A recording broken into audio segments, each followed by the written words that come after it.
today, and heck yeah, happy 2025. We're gonna say something probably weird like 21 4th century.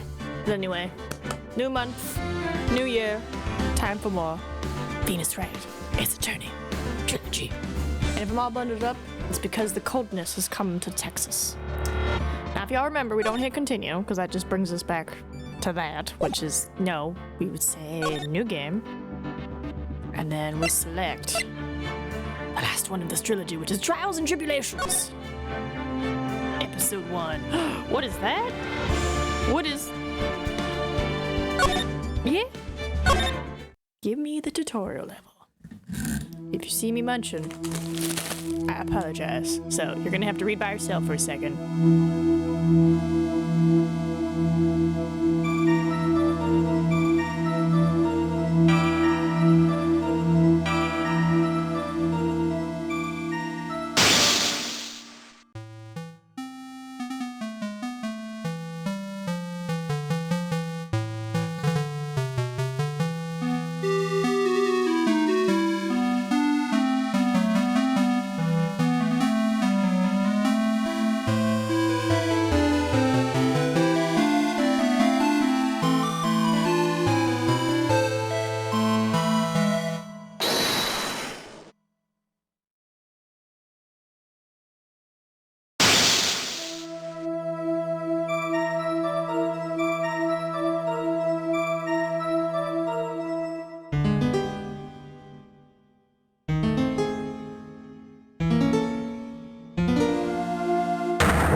Again, sorry, I'm eating, and that's why I muted, so you don't just hear munch, munch, munch, munch, munch, munch, munch over here.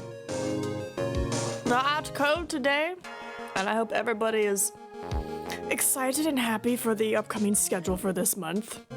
As you can see, it's a lot of purple, but that's okay.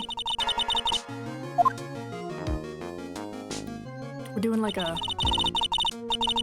flashback sequence right now. I was like, I'm hungry. And I was busy with work that I didn't have time to make breakfast, so goldfish it is.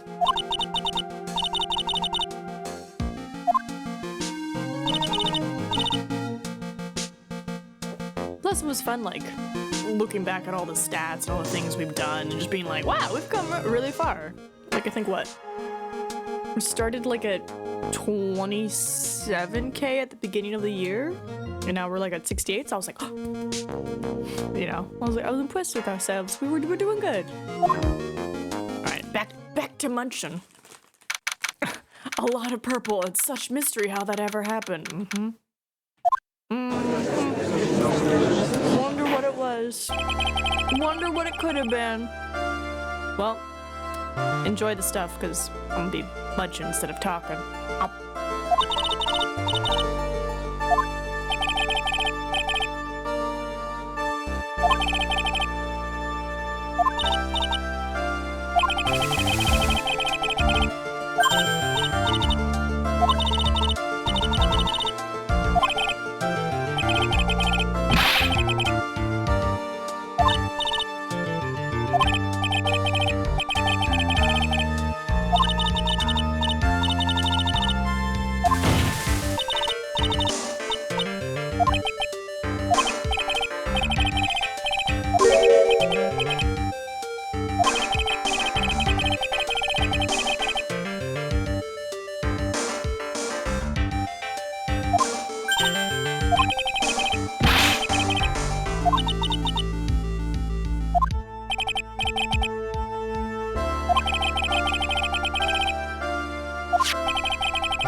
I'm a genteel man.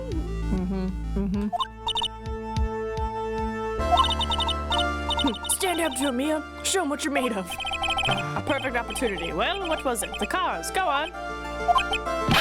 Please say you know at least this much. The electricity. I'm so sorry. I didn't get a chance to read through the whole file. My hemorrhoids are beginning to act up. Now see here. The details of the case are filed under the court record. But you knew that already, didn't you? Oh, the court record. I think I can see that by pressing tab. Yeah, fatal electric shock. So, he didn't kill him, the umbrella did. All the weapons we need can be found in the court record. Take a good hard look at the data there and think carefully before you answer, my dear.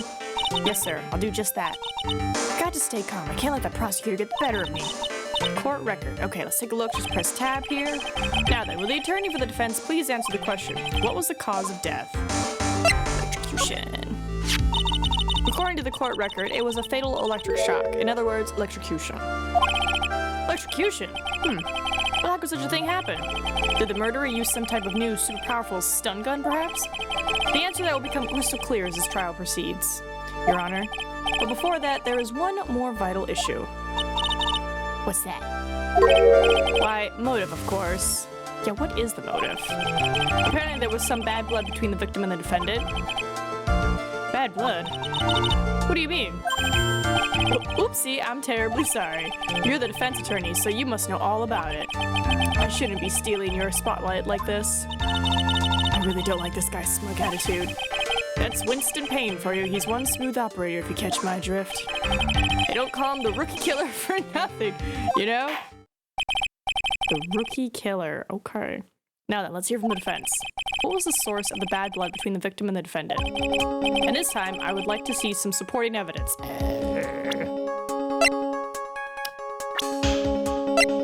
Third year, currently has a cold. Fourth year. Phoenix Wright's girlfriend dated the victim Doug up until 8 months ago. Wow! Prosecutor Vettler with a little too much confidence. Was she cute? Evidence? No need to get all worked up over this. As I said, all our weapons can be found in the court record. Find the evidence you need and then shove it in old Graybeard's face. Yes, sir. Into old Graybeard's face. He does look a little bit like a chipmunk. Mr. Grossberg? Try to set a better example for the young lady. Mia, evidence isn't only a thing in the court record. People's profiles are as well. You can toggle between profiles and evidence with tabs, so be sure to go over it all. Now then, let's see what you've got. What was the cause of the bad blood between Phoenix Wright and the victim? It was the girlfriend. Take that! The reason for the bad blood between the two of them was this woman here. Dahlia Hawthorne, is it? Very good, Miss Fay. You seem to have picked up on at least this much. This woman is the girlfriend of the defendant, Phoenix Wright. But up until about 8 months ago, she was with the victim, Mr. Swallow. Clearly, she has some part to play in this story. Rada. He's done it again. Before the cross-examination starts, he's already got the judge thinking like he wants. Very well, Mr. Payne. Please call your first witness. If it pleases the court, the prosecution would like to call Mr. Phoenix Wright. What? The defendant himself? Well, Miss Fay? It's fine. After all, Mr. Wright is innocent, right? The defense has no objection. Very well. The court calls Mr. Phoenix Wright to the witness stand. Witness, please state your name and occupation. Yes, my name is Phoenix Wright. My job is, well, right now I guess I'm a suspect? No, he means what did you do before you were arrested? Shoot, I was a university student. Mr. Wright, you understand that you are suspected in the death of your fellow student, Doug Swallow. But I didn't do it. I'm innocent, I tell you. I'm telling you I was... Would the defendant please refrain from passing on his cold to the rest of us? It seems the witness has something he wants to say. Well then, Mr. Wright, please tell us about your relation to the victim. Right away, Your Honor. The victim and all. I admit I was there, but I'm not a killer. All I did was find his body. I hardly knew the guy to begin with. I never even talked to that stuck-up British wannabe. Well, how'd you know he was stuck-up and British? You never talked to him. I see. So you hardly knew the victim. Right. Like I said, I'm not a killer. Whew. It looks like the judge understands. You're being naive, you know. Too naive. Huh? It seems that you've forgotten one small thing, young lady. And that would be, this witness still has to undergo something called cross-examination. Cross-examination? He's right. And it's the defense's duty to carry out the cross-examination. The purpose is to determine if a witness testimony contains any contradictions. Contradictions? If a witness is lying, their statements will conflict with the court record. But Mr. Wright is my client. Even if he is your client, in court, all lies must be struck down. As a lawyer, that is your duty, you see. What does he mean by that? Did he say in that testimony just now that there was a lie? A contradiction? Now then, your cross-examination, if you please, Miss Fay. Please, Mr. Wright, tell me you haven't been lying. You wouldn't do that to me, would you? Every newbie attorney's pleads, please don't be lying to me. Please. All right, where's the stuck-up line? Yeah, this is suspicious. Mr. Wright, you stated the following in your testimony. I hardly knew the guy to begin with. That's right. I mean, why would I even... But that doesn't sound right. If you hardly knew him, then why would you say that the victim was a stuck-up British wannabe?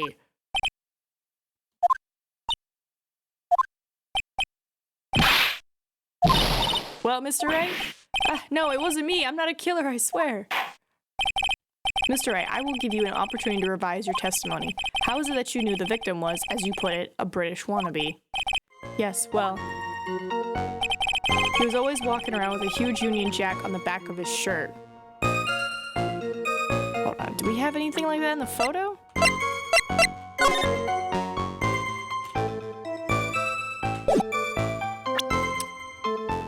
Addiction! Are you certain you saw the Union Jack? Yeah, I'm sure. It was right there on his back. Miss Faye, is there some point to this line of questioning? Your Honor, please take another look at the crime scene photo.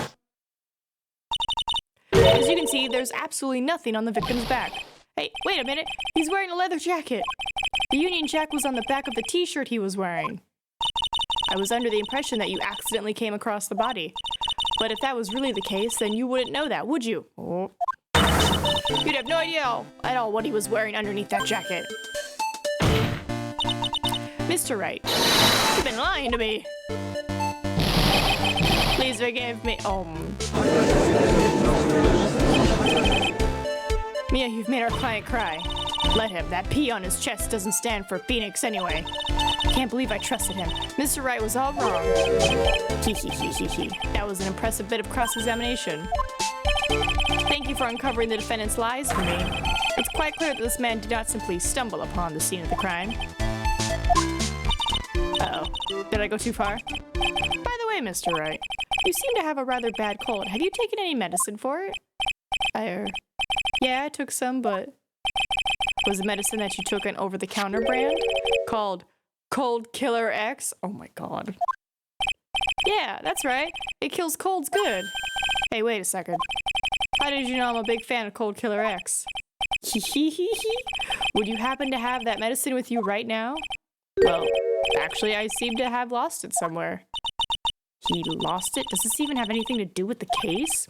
Mr. Wright, shall I tell you where your cold medicine is right now? Huh? Your Honor, I'd like you to take a look at another photo from the crime scene. Oh, god dang it. What's this? In the victim's hand, it's Cold Killer X! Addiction! Yes, but even I've got a bottle of Cold Killer X in my apartment.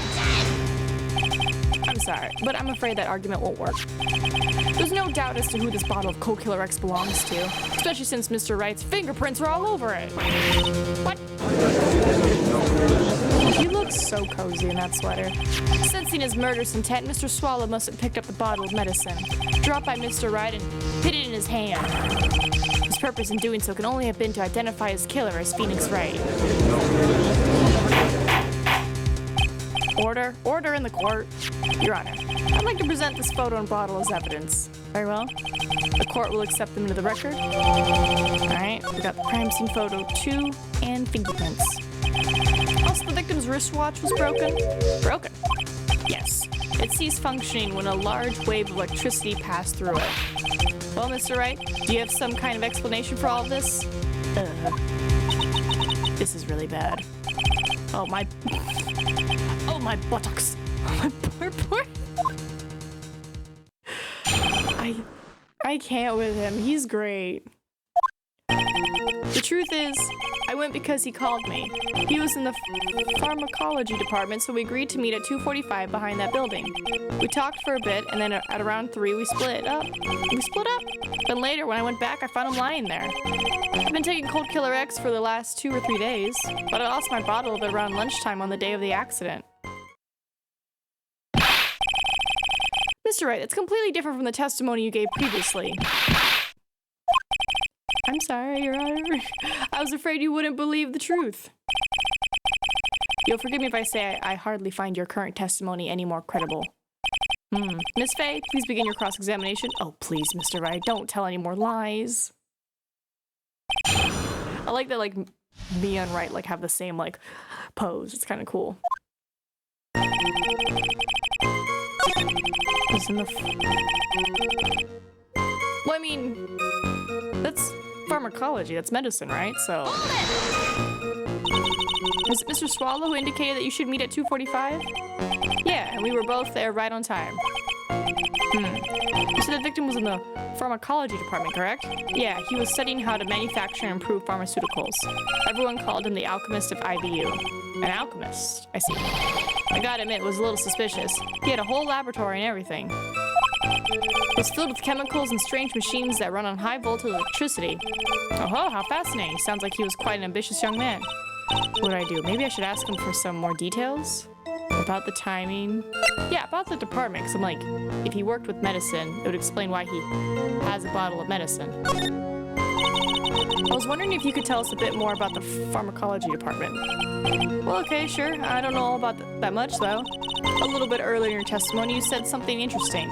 You said the department uses strange machines that run on high voltage electricity. That's right. And they sure look dangerous. They use non-standard voltages, so there are high voltage cables everywhere. High voltage cables. Yeah. They're like electrical poles set up all around the building. The high voltage cables run overhead around the roof. Finally, I think we're getting somewhere.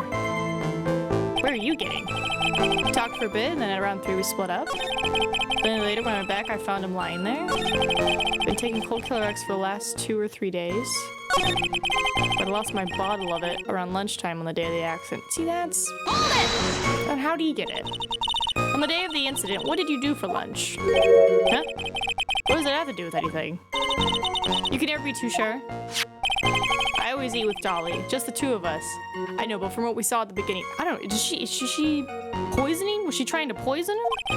Dolly's homemade lunches are just the greatest. Her mini omelets are magically delicious. Youch. Why did you punch me in the jaw? Oh, I'm so sorry. I just felt like hurting someone all of a sudden. They're magically delicious. I think that's enough for now. So the defendant and the victim met at approximately the time of his death, and then the defendant returned to the scene for some unknown reason. I'm not entirely convinced by his explanation about the medicine bottle either. Let me be frank here, Mr. Wright. Your testimony cannot be trusted. What do you mean?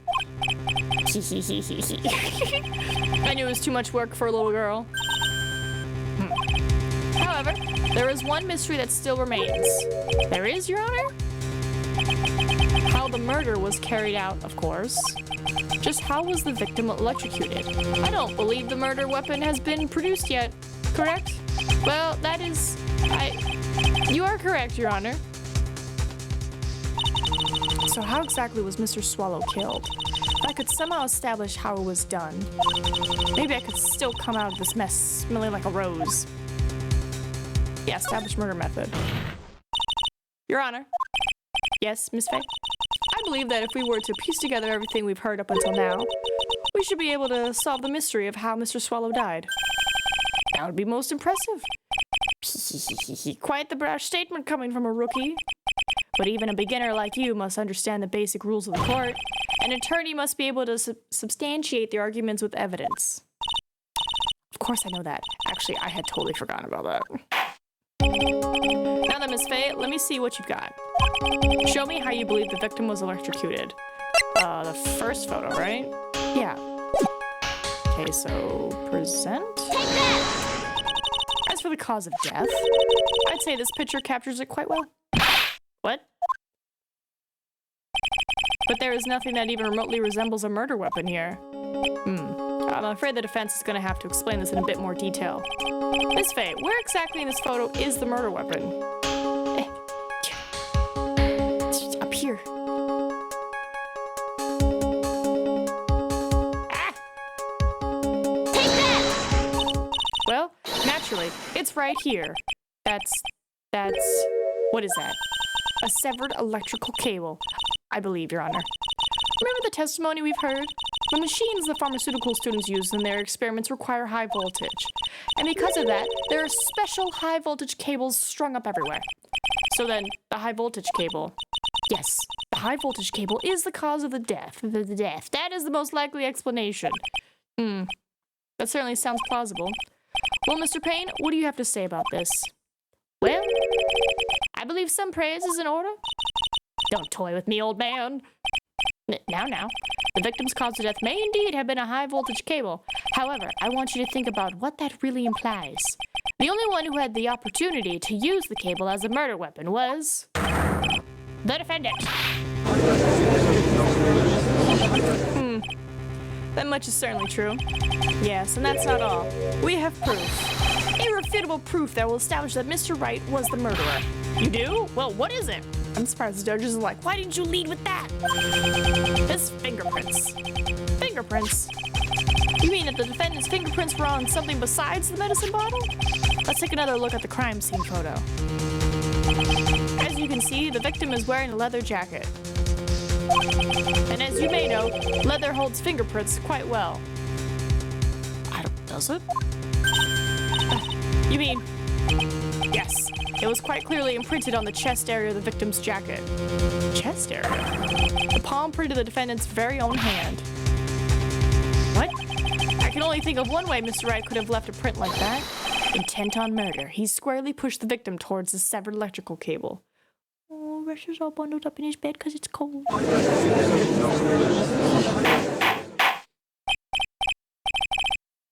Order, that's enough.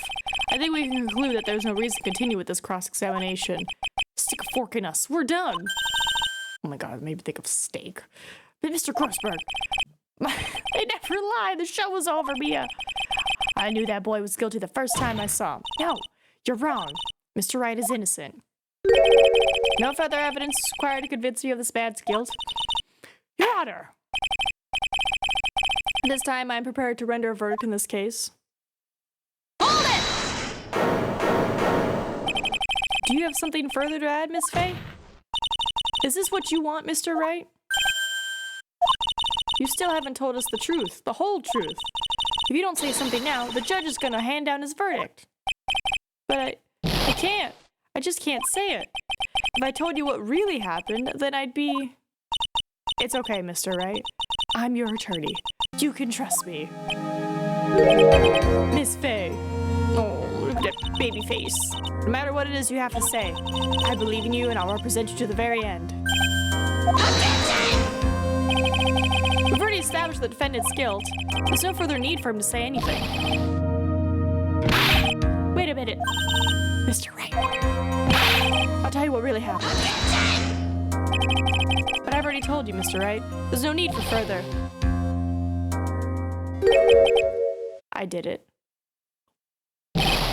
I admit it, I pushed him. It's my fault. Oh!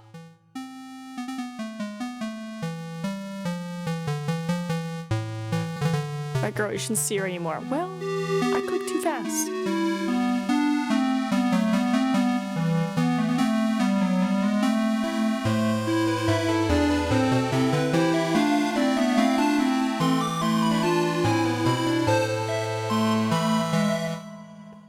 Then he was like, yeah!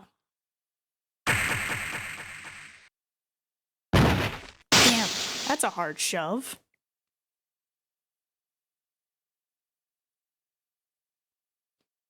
Why are you sweating?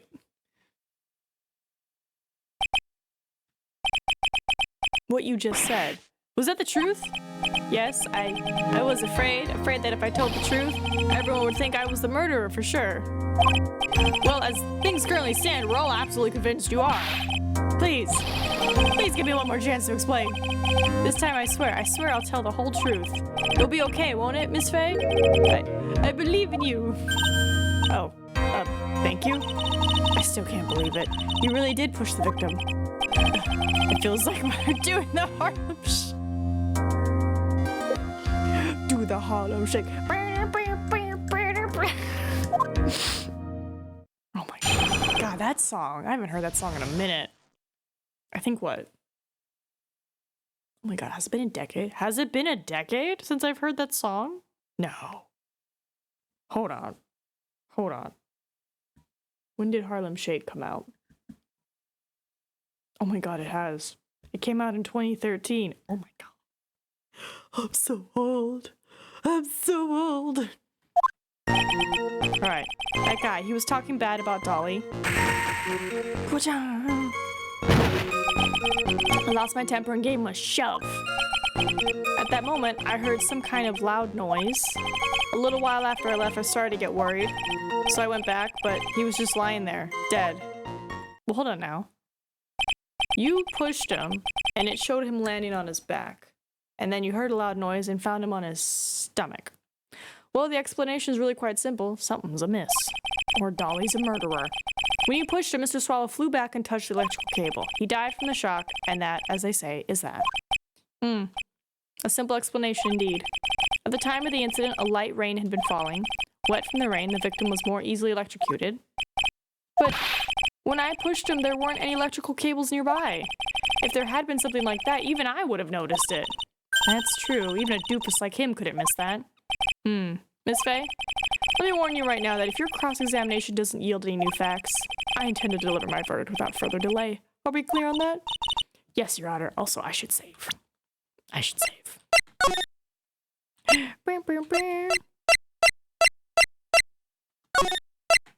Yeah, I got really nervous towards the end. I was like... Alright. Yes, Your Honor. Don't give up, Mia. Maya. God. If he is innocent, there must be some kind of evidence somewhere that will prove it. When I pushed the victim. I think the noise thing. That guy, he was talking bad about Dolly. I lost my temper and gave him a shove. At that moment, I heard some kind of... Yeah, that. What is that? A loud noise? And what would you say that loud noise was, Mr. Wright? I'm not sure, but it was really loud. It was like, snap. You know? Come to think of it, I wonder what that was. Clearly, Your Honor, it was the sound of the victim being electrocuted. You're not qualified to decide that. What should I do? I'm treading on some dangerous ground here. Ask for more details. Mr. Wright, that loud noise you heard may be extremely important, so try to remember what it was. How do I put it? It was like a sharp crack. Aha! Could it have been? Yes, could it have been? Hurry up and tell us! When I pushed him, he dropped the umbrella he was holding. Umbrella! He fell right on top of it and it broke. That was probably the noise I heard. An umbrella, huh? And did that umbrella belong to the victim? Yeah, it was a plastic umbrella, cheap and frail, kind of like the owner. Oh, don't make that joke. Then again, I wish I had any kind of umbrella. I was totally soaked to the bone. Miss Faye? What do you think? Is there something important in that testimony just now? The fact that it's in the crime scene photo, I would say yes. Yes. This is it, Mia. The new information you've been waiting for. Of course it's important. No, this cheap umbrella is more than important. It's vital. I want to officially have it entered in the testimony. How perfectly fitting. Flimsy information for a flimsy lawyer. The court agrees to the defense's request. Witness, please add the bit about the cheap umbrella to your testimony. After I shoved him, he fell down on top of his cheap umbrella. Okay. Right? Right, because it's in here.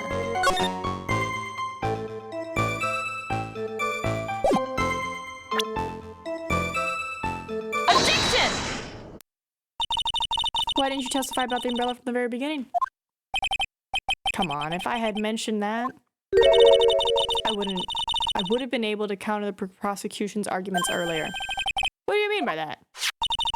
Take another look at the crime scene photo. According to Mr. Wright, the victim fell on top of his umbrella. However, if you look closely, the umbrella is nowhere near the victim. Actually, it's by the electrical pole. You're absolutely right. The conclusion here is obvious. After the defendant left, the victim moved from where he fell. In other words, after he was pushed by the defendant, Mr. Swallow was still alive.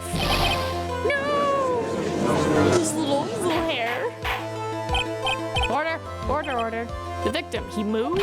Mr. Payne, the umbrella in this photo, where is it now? Well, it was collected by the police at the crime scene. I want to present it as evidence immediately. Owned by the victim, found near an electrical pole at the crime scene. But the umbrella could have simply been blown up there by the wind. According to the testimony, the victim fell on top of the umbrella. There's simply no way it could have been blown there by the wind. But I know this matter of the umbrella seems relatively trivial, but as long as the smallest doubt remains, I cannot render final judgment. This is why he loses his hair from Mia. I must say, I still find it hard to believe that a huge hole has been blown in the prosecutor's case by the defendant's testimony. The victim fell on top. There was a loud sound when this happened. Okay. Well done, Mia. Hee. Mr. Payne, what are you chuckling about? Pardon me, Your Honor. It seems I was expecting too much of a free ride. It was foolish to think I could establish guilt through cross-examination alone. What? Can you count the number of bits that make up a single byte? A standard byte is comprised of 8 bits. Oh. I didn't know that. That's cool. I'm afraid I don't follow what you're saying. Let me guess. You have another witness. Exactly. And this witness testimony will be incontrovertible. Well, who is this witness? Miss Dahlia Hawthorne. Dahlia Hawthorne? You don't mean Dolly? I do, Your Honor. The defendant's very own lover is a witness to the whole thing. That's right. She was at the scene of the crime when the murder took place. What? I still think she did it. I'm sorry to break the bad news to you, my dear. Oh. Hair flick? Bad news? You couldn't be more wrong. Actually, I've been waiting for this. You can't be serious. Mia, what do you mean by that? I think this is a good point for us to stop at. Court will now enter a 20-minute recess. Afterwards, we will listen to the testimony of Miss Dahlia Hawthorne. I have no idea what's going on, but okay.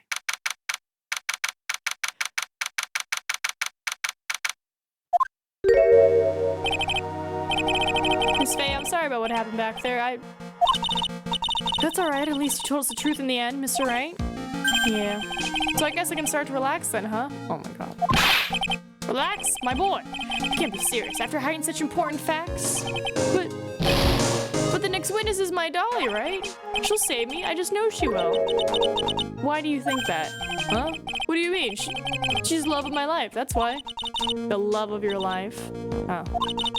Would you mind telling me more about you and Miss Dahlia Hawthorne? Sure, no problem. Gotta remember to breathe.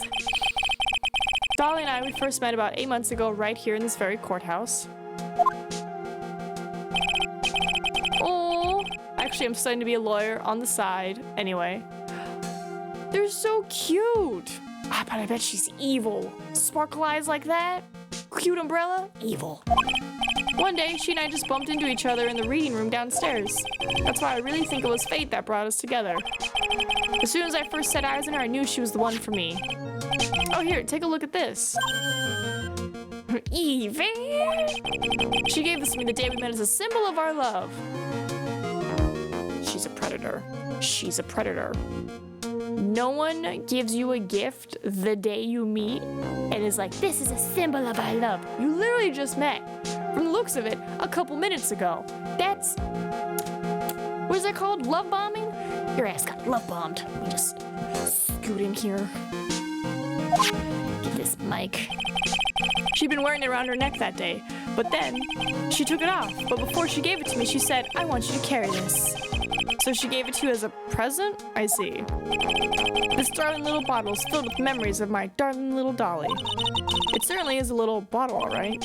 Makes me so happy. I show it to everyone I meet. I want to share my happiness with the whole world. A small bottle necklace given to Wright on the day they met. He shows it to everyone. Anyway, so after that, you and Miss Hawthorne started dating? Yeah, but she's so shy. Every time I see her, she always says the same thing to me. Please give it back now. Wait, what a strange girl asking for a present back like that. Wait, are they not actually dating? Wait. By the way, Mr. Wright, the day you first met Dahlia Hawthorne 8 months ago, it wouldn't happen to have been on August 27th, would it? Right, that dream did not last long. Huh? Yeah, it was. But how did you... This happened on August 27th, right here in this courtroom. What's this, a newspaper clipping? Let's see. Murder in the courthouse. Murder? What are you reading there? Let me see that. Oh, I see. Mia, I think I understand what you're trying to say. And I think I understand why you suddenly took such a keen interest in this case. You believe there is some connection between these two cases, am I correct? Did Dolly murder someone else? I hope you don't mind, Mr. Grossberg. I need to finish this myself. Ah, yes, but I'm afraid what you have will not be enough, my dear. I'll go and have a look in the downstairs reading room and see what else I can find. Thank you. I want to do whatever I can to be of help to you, Mia. Well, looks like recess is about over. We better all get moving. gonna get a mosey on. Guess so. That recess sure seemed longer than 20 minutes, though.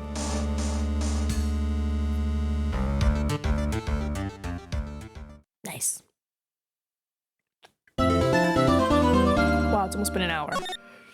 God, time flies when you're doing cases. How many episodes are in the last game? Or is it also 5 or is it like 4? I just know it's gonna take a minute. And looking at the, not trilogy, but the newest Ace Attorney bundle that we got, I saw there was something called story mode where like it auto moves, and I'm like, do they have voice acting? I would love voice acting, or is it you just kind of like let it play? And apparently it solves puzzles, so I'm like, I might incorporate that if there's a puzzle that I get stuck on. But until then, we're in this courtroom. Time flies when murder is abound. Also, am I low? I'm still here in the... You know what? I'll hang out here. Wait, no, hold on. I think I'm blocking pain, aren't I?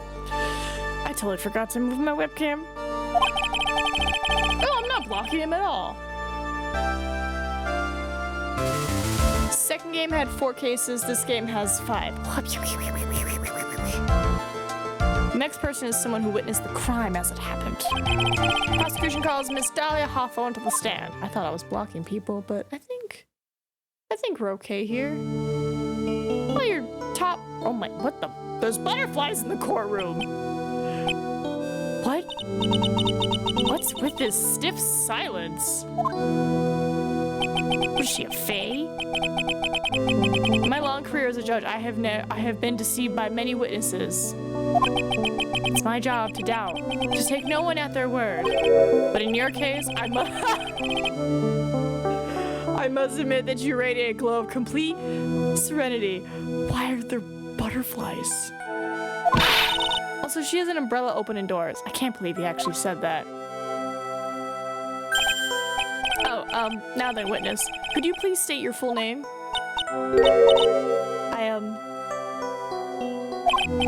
Don't worry, sweetie. There's no need to be nervous. Ugh, sweetie.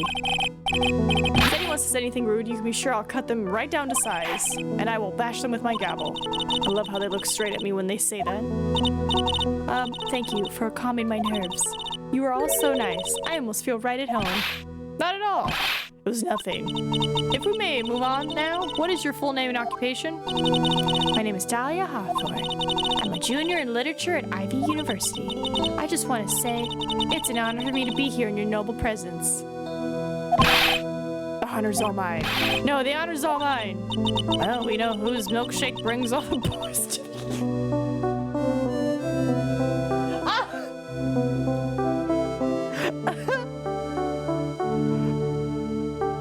Out of all the lines that could be in a video game, I did not expect that. Sir? Is there something I can help you with? You just go on and say whatever's on your mind. I'm sure that there must be some kind of mistake. Feeny? Fanny? Fanny? Feeny wouldn't kill anyone, I just know it. Yes. I can see why you'd say that. She's gonna be a tough witness, alright? It only took her 12 seconds to wrap them all around her little finger. Now then, please proceed with your testimony. Let's hear about what you witnessed on the day of the incident, if you please. What I witnessed. I had been planning to go back to Feeny's place after class was over. Feeny and Dougie, they were talking behind the building. Then, suddenly, Dougie got all wobbly and just collapsed. That's when Feeny noticed that I was there. I went to go and find some other students and they called the authorities. I don't know what to say. According to you, Miss Hawthorne, the defendant didn't do anything wrong. Oh, I hate it. Young lady, as old as I am, even I recall how hot the flames of young passion can burn. Nevertheless, it is my job to discover the truth. Please tell us the truth. But I would never. That's more than enough, witness. I won't allow this to continue. What do you mean by that? Please just let me proceed with my cross-examination, Your Honor. I, for one, don't plan to win my case on a bunch of paper-thin lies. You haven't changed a bit. Mia Fey. Oh, so she does know me. Unless, because this is my second case, unless the first case was that murder thing. What's this? So you two are acquainted? Yes, we've met before. Once. Try to yawn. In any case, Miss Fey, the floor is all yours. It's good to see you again, Madam Fey. Madam? I'm no one's grandma yet, girly.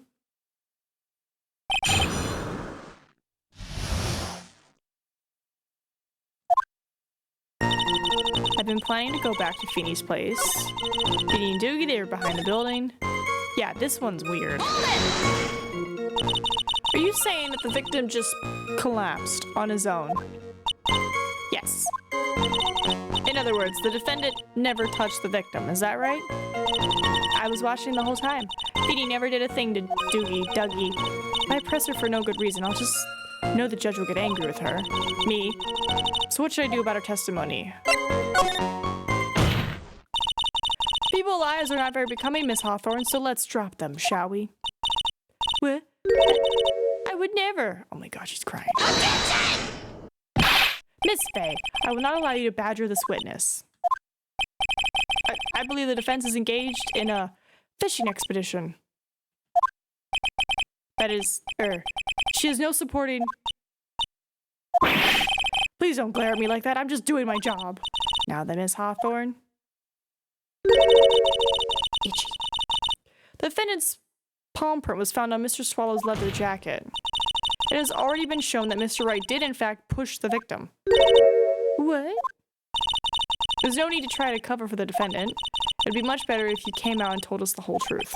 There's nothing to worry about, young lady. Just tell us everything that you saw. Yes, Your Honor. I'd like to revise my testimony. Looks like we're finally getting somewhere.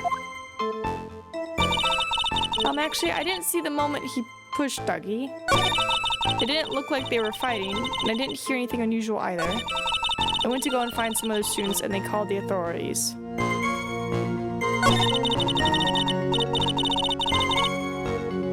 Well, hold on. Hold on.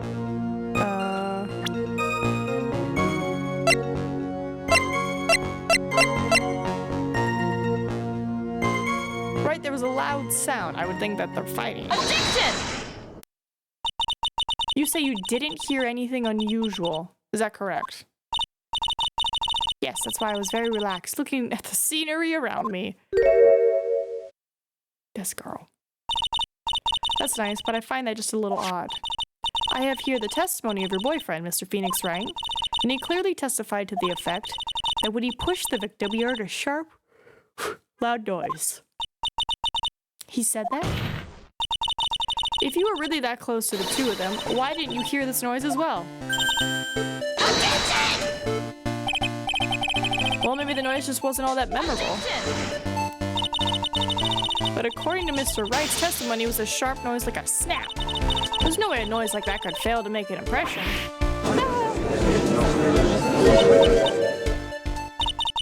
May I have a moment to answer? By all means. I know the reason why I didn't hear the noise. You see, the truth is, I had my headphones on and I was listening to music at the time. Headphones? You mean that both of your ears were covered? The rain was just beginning to let up, but it seems as though Thor wasn't ready for his fun to come to an end yet. So the sky continued to flash and rumble. Thunder and lightning, huh?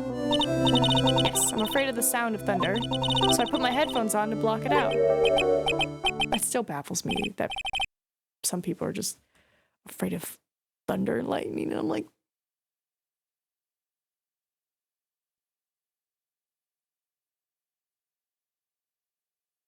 sorry, I heard a weird noise.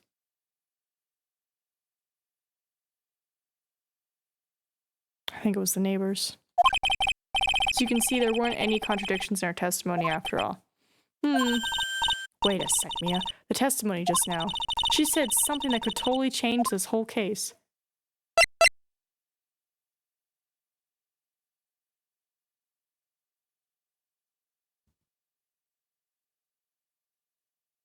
Oh, it's a dog. Sorry, I thought like some kid was crying, but it's just a dog. Puppies. Your Honor, there was a problem with the witness's testimony. What do you mean? Didn't you notice? She said there was lightning, correct? Yes, what about it? Well, lightning's actually a large discharge of electricity in the atmosphere, am I right? Now's not the time for a science lesson, Miss Faye. Yes, Your Honor. Anyway, since the cause of death was electrocution, isn't it possible the victim died from being hit by a bolt of lightning?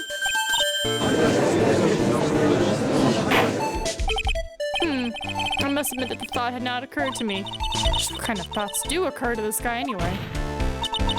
This entire case is built on the premise that Mr. Doug Swallow was murdered. But that very premise itself is mistaken. The defense believes that Mr. Swallow was, in fact, the victim of a stray bolt.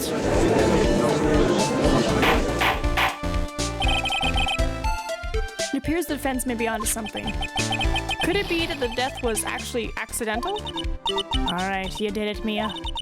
I'll be taking that not guilty now if you don't.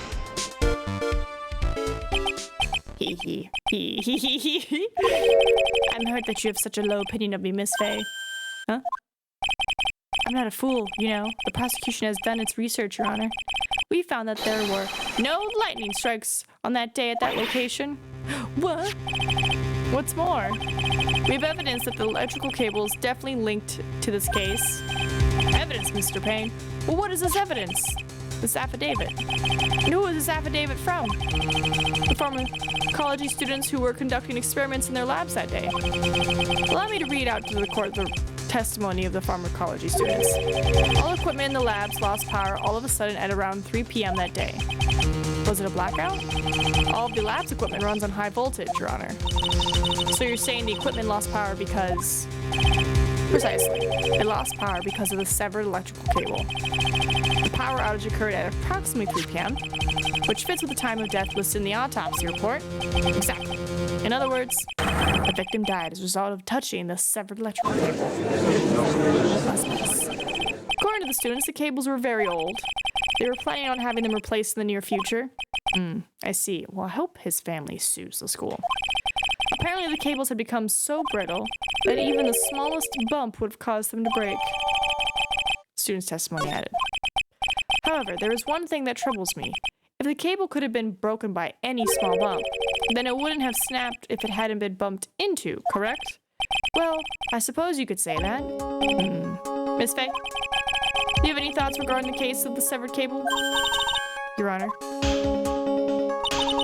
I don't like how this is looking one bit. I have to come up with something to try to regain some momentum. If it pleases the court, the defense would like to state its opinion. Well then, let's hear it. Who or what was it that caused the cable to break? Oh.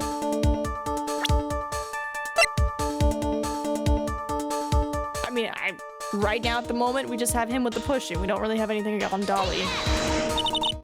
Your Honor, please think back to Mr. Wright's testimony. The defendant's testimony. He said that after he pushed the victim, he heard a loud, sharp noise. Now, this happened at around 3 p.m., correct? Yes, that sounds right.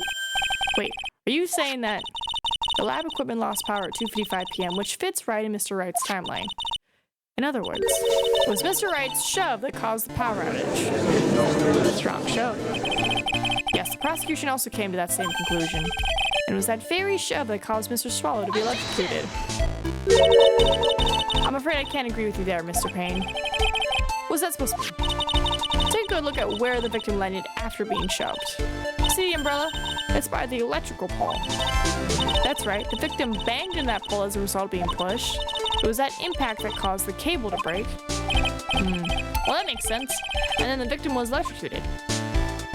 Hair flip. I'm sorry, Your Honor, but no, it doesn't make sense at all. If the victim was shoved into the far pole, then he couldn't have been electrocuted by this severed cable in the foreground here.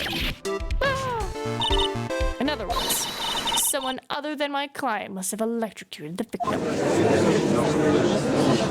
It's this lady with gravity-defying scarves. Order in the court. The lamentations of my enemy. I've longed to hear them. Lamentations? Lamentations? It's true, the defense is absolutely correct. There doesn't seem to be any way the defendant could have, Mr. Judge, Jesus Christ. May I say something? The madam's attorney explanation.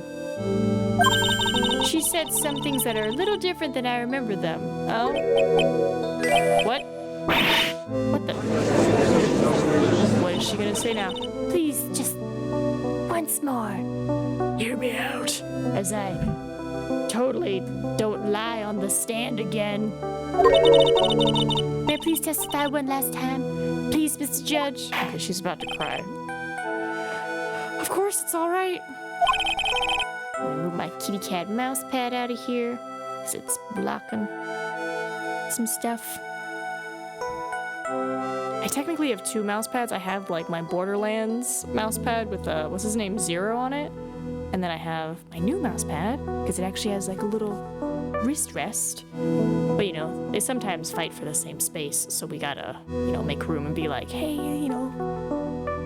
Especially when we're hardcore gaming, that kitty cat mouse pad just starts sliding off the desk and I'm like, oh. This is it.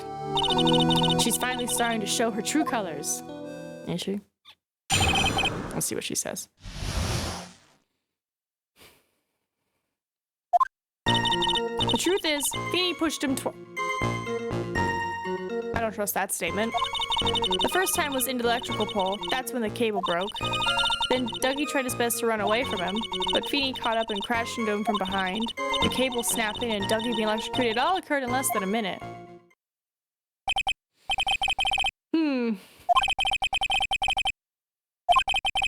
And that was when the defendant pushed him for the second time. I'm so sorry, Feeny, but I just have to tell the truth. Am I doing the right thing? Am I, Mr. Judge? Blink, blink, blink, blink.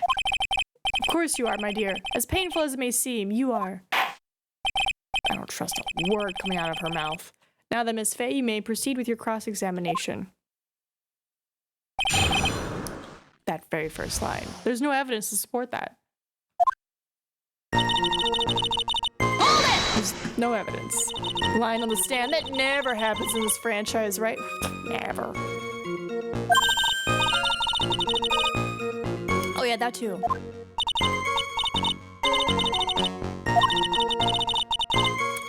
So that's why you basically lied to the court? I was a bad girl, I know. Mr. Judge? Yes? Would you please forgive little old me? Okay, I feel like if anyone uses that, forgive little old me, evil. You're lying. You're conniving. You're sneaky, slippery. I know it's the year of the snake, but stop it. Stop being a sneaky little snake. Perjury. Oh, come now. It's just a little old white lie. We'll forget it this time, but please be more careful from now on, all right? Oh, thank you so much, Mr. Judge. Not all. The judge had better be more careful himself. A dark alley is friendlier than that girl. First time was into the electrical pole. That's when the cable broke. And Dougie tried his best to run away from him. Feeny caught up and crashed into him from behind. The cable snapping and Dougie being electrocuted. It all occurred in less than a minute. I feel like this is something.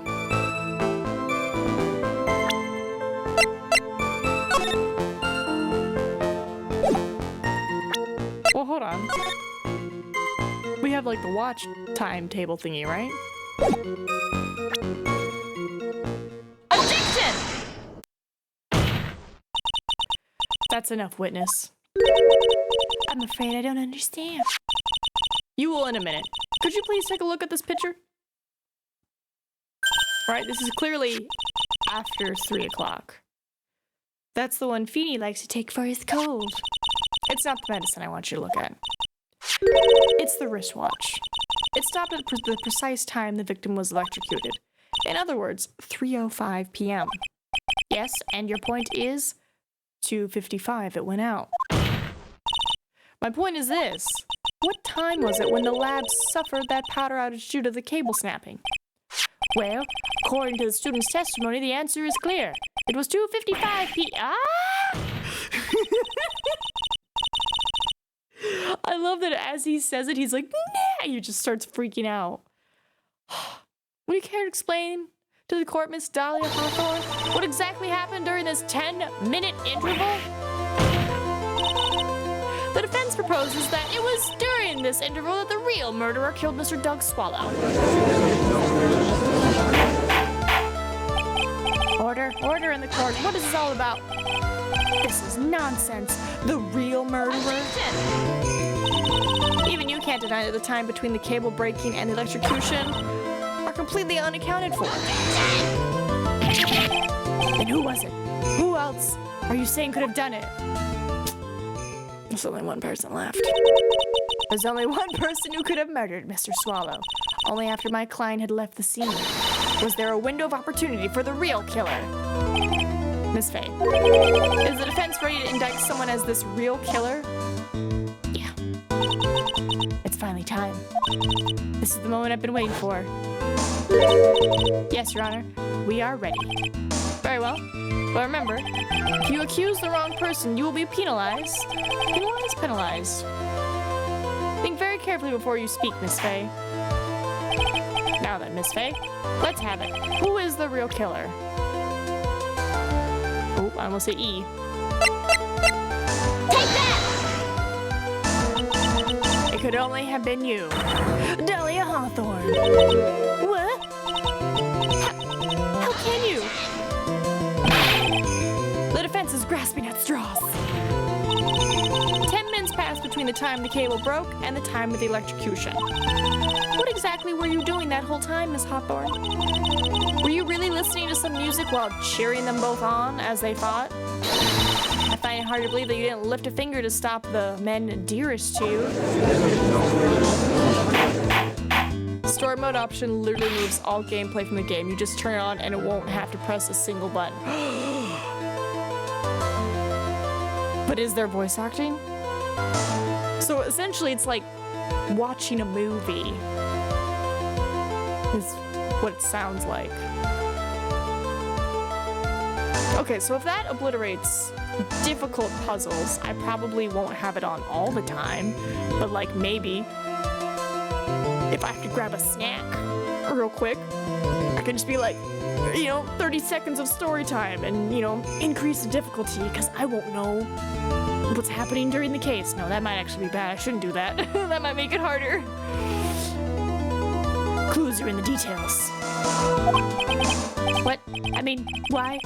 That is to say, Miss Hawthorne, I believe you did witness the two men fighting on that day. However, after Mr. Wright pushed the victim and subsequently left the scene, it was you who pushed Mr. Swallow to his death by your very own hands.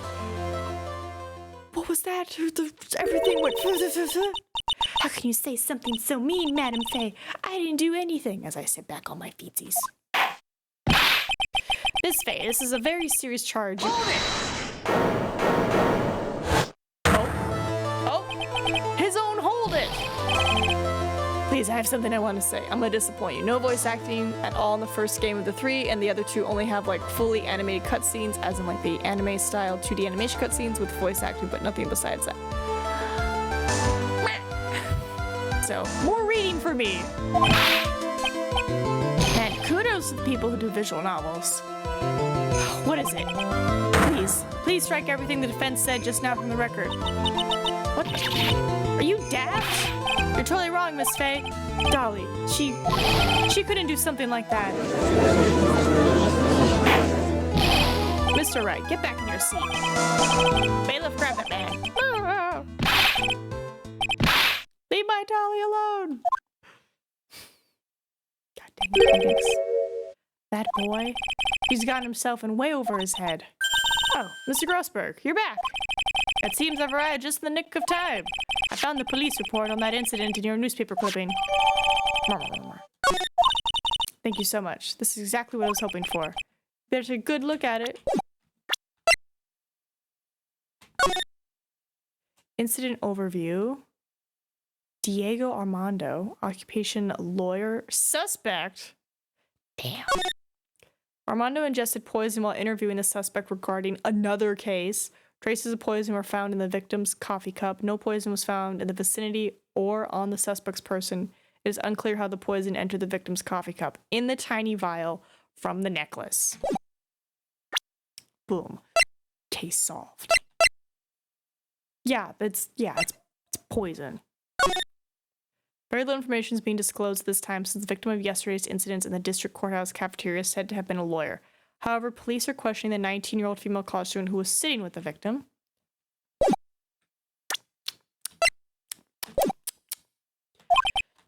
It details how you came to lose your boyfriend. Armando was my boyfriend?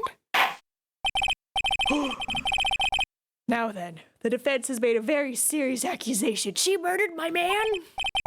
Mr. Payne, what do you have to say about this? Oh, well, really, Your Honor, just look at her. May I interrupt you for just a moment, Mr. Prosecutor? Don't you worry, my dear. I have this situation well in hand. Sniff. Go right ahead. Madam Faye, are you seriously accusing me of killing my sweet Dougie?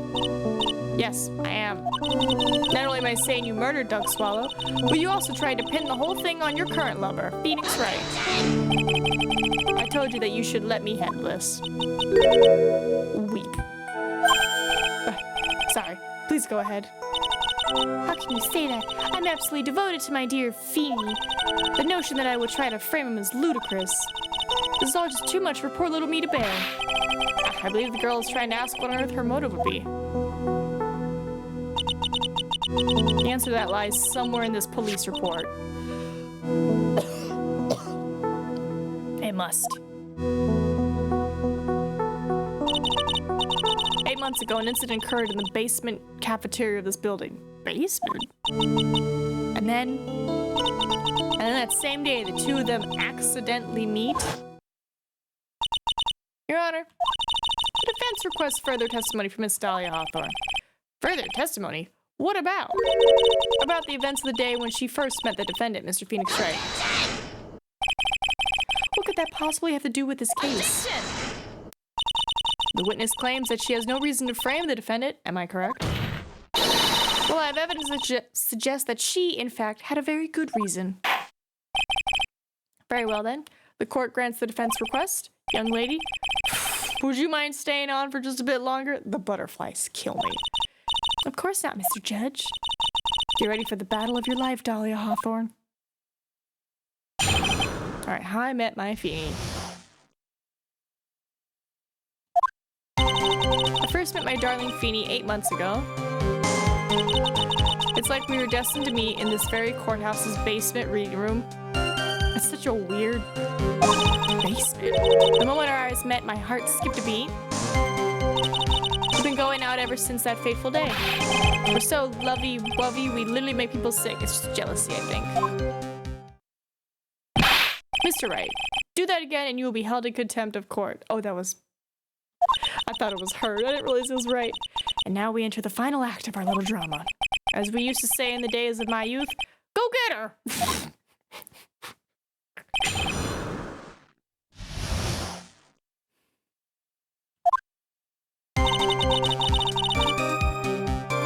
No, that's a pretty... This line is weird to me. The courthouse reading room? That's a strange place to meet the love of your life. That's not true, Madam Faye. After all, Feeny was not only an art student, but he was also planning on becoming a lawyer. I'm not talking about him, I'm talking about you, Miss Hawthorne. What was a literature student like you doing in a courthouse reading room? This line of questioning is a waste of time. It has nothing to do with our murder case. Miss Faye, I'm warning you. This has nothing to do with Mr. Swallow's case. I have to remember the judge is on Dahlia's side. I better tread carefully. Keep pressing. Your Honor, if you allow me some latitude, I think I can establish relevance. Please ask her to continue on with her testimony. Very well. Young lady, I've got a simple question for you. What were you doing downstairs in the courthouse reading room? If it pleases Your Honor, the answer is simply this. I had come to this courthouse to do some research for a paper I was writing. You're so full of it. Right? Yeah, what are you talking about? No. Objection! You were a suspect. Miss Hawthorne, you weren't here because of your research paper, or were you? Didn't you actually come here for a much more important reason? Also, what a weird place to do an interview, but dang, she murdered in broad daylight. What is the meaning of that cocky smile on your face, Miss Faye? 8 months ago, right here in this very courthouse, there was another tragedy. Another tragedy? Do you mean the incident in which an attorney was poisoned? Boom, boom, boom. Here, I'm sorry, I'm wrapping my feet in the blanket. Oh my god. If I can do this without falling on my face. Because it's cold. There we go. Now my toes are warm. The name of the suspect in that incident is listed here in this report.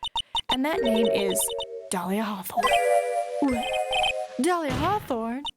Yes, the sweetie pie of everyone's eye, Miss Dahlia Hawthorne. She was the prime suspect in a criminal case just 8 months ago.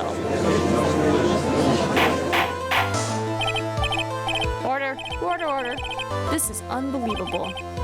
It's true then, the loveliest rose can hide the cruelest thorn. Miss Faye, that's not fair. You can't slander my witness with an unrelated case. I, Winston Payne, will not... Mr. Prosecutor, I believe I was speaking. Pardon me. Go right ahead. It's true that about 8 months ago, the police expressed some interest in me. Expressed some interest, huh? Mr. Judge, sir, I know I'm under oath, so I'll tell you the absolute truth. I did not commit the crime that occurred during that incident 8 months ago. I see. Okay, I've tied the two crimes together. I've just got to stay on the offensive. Well done, Mia.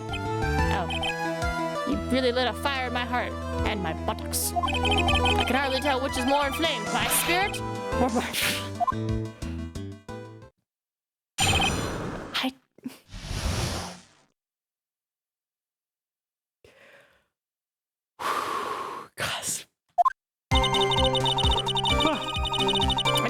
who was poisoned to discuss something in the cafeteria that day. I left my seat for just a moment, and that's when it happened. From what I heard, it was a liquid poison that is lethal at just 2 teaspoons. How do you know that? Not only that, I heard it was a very special kind of poison. So you see, I'm innocent. I wouldn't even know where to get a poison like that. Your boyfriend, who was a pharmacology student before? So that's what happened here 8 months ago. However, as you've heard from the witness's testimony, she had nothing to do with it. I think the defense is just about out of tricks. I'm terribly sorry, Mr. Payne. But I'm afraid the defense has many more tricks up its sleeve today. And I'll be sure to show them to you before the end of this cross-examination. Ah! What the? Why does the defense suddenly feel stronger? Haha, Mia, you're glowing with a true lawyer's aura, my dear. Proud posture and self-confidence, absolutely smashing. I like his little mustache.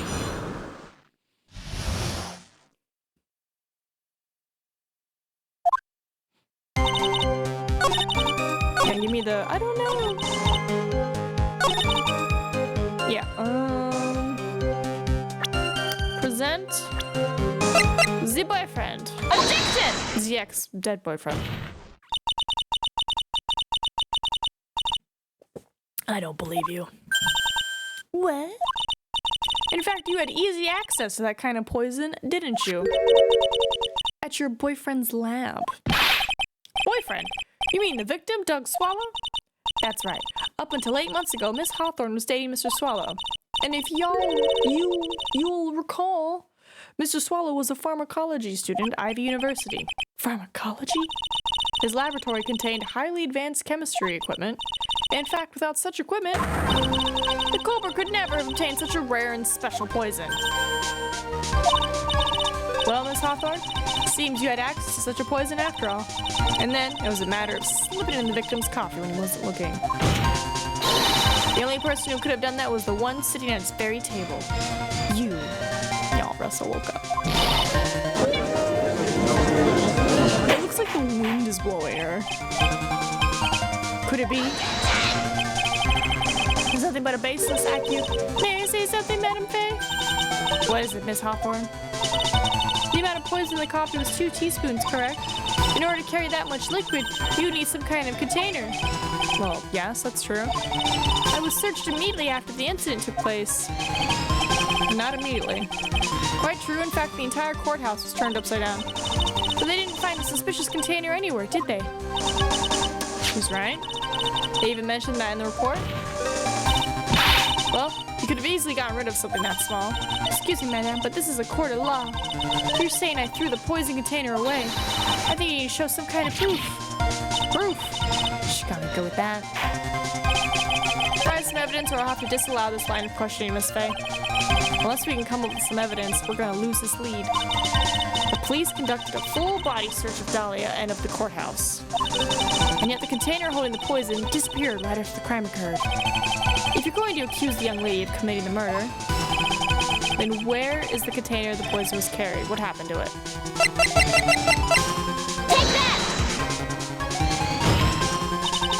You were forced to get rid of the container in a hurry, weren't you? And that's why you passed it on to someone that had nothing to do with the case.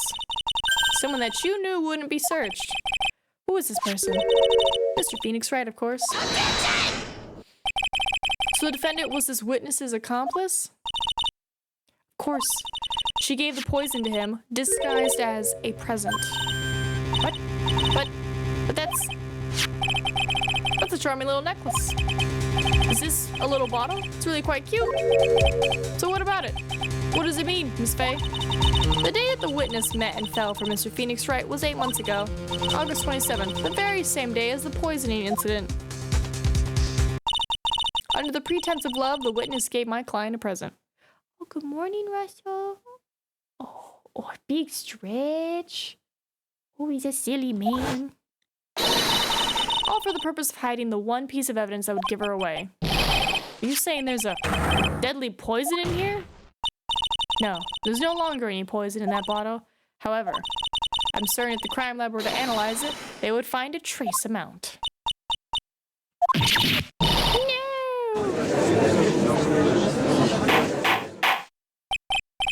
Order in the court. Objection! On behalf of Dolly, I object. Control yourself. I won't let you bully her like this. Mr. Wright, I thought I told you to stay in your seat. Mr. Wright, why? Why are you going through so much trouble to protect her? Why? Because I'm madly in love with her. Oh. Madly in love. I haven't heard anyone say that in a long time. Mr. Wright, have you ever thought about this? Why exactly would a woman, like Dahlia Hawthorne, want to date you anyway? Well, I guess she must be madly in love with me too. Mr. Wright, please open your eyes. At this point in the trial, I think it should be obvious to everyone. The real reason that Dahlia Hawthorne is dating you is because of the necklace. Dahlia Hawthorne was not, and is not, madly in love with you. The only thing she's after is that bottle necklace you love to wear around your neck. My necklace? Back there in the way, you said it yourself. She keeps asking.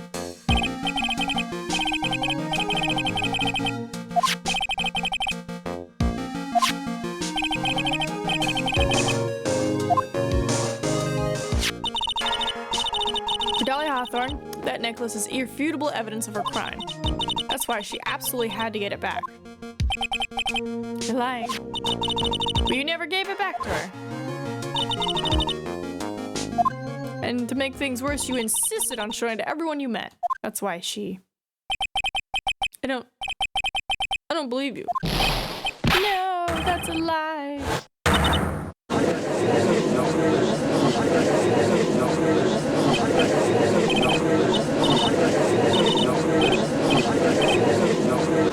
That offended? He's getting away?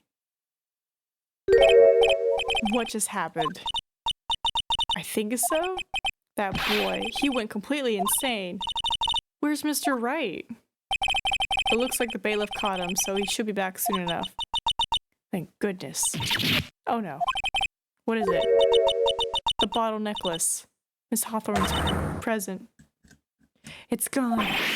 What? That's terrible. Mr. Wright must have grabbed it when he slammed it into me. Foolish boy. That's the only thing that could have saved him. What in blazes are we supposed to do now?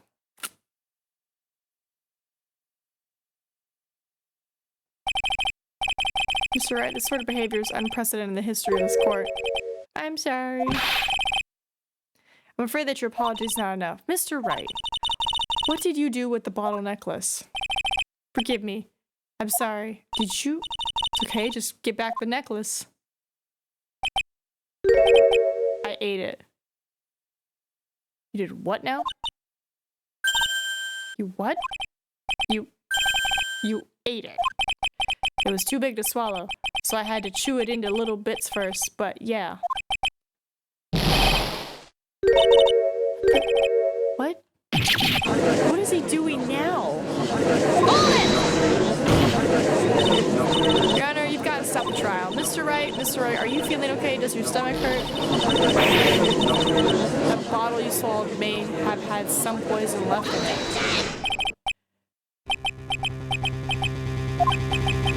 It seems that the defendant has proven the prosecution's case for us. Clearly, that bottle did not contain a deadly poison. How can you be so sure? I think it's obvious. As you can see, the defendant is still very much alive. As for the poison, more like a fledgling defense attorney's overactive imagination. So it would seem. No, there must be some mistake. The bottle must not have any poison left in it. Either that or the poison must have lost its potency. Trusting your client is the most noble thing a defense attorney can do, and it's heartwarming to see that you place this much faith in Mr. Wright. But that's how it is for us on the prosecution side, too. For example, I would trust the witness, Miss Hawthorne, with my very life, which is why I can state that your assessment of her is completely wrong. That's enough. Unfortunately, Miss Fay, I cannot accept your explanation of the events. But why? This may be impossible for a beginner like you to understand, but in a court of law, evidence is everything.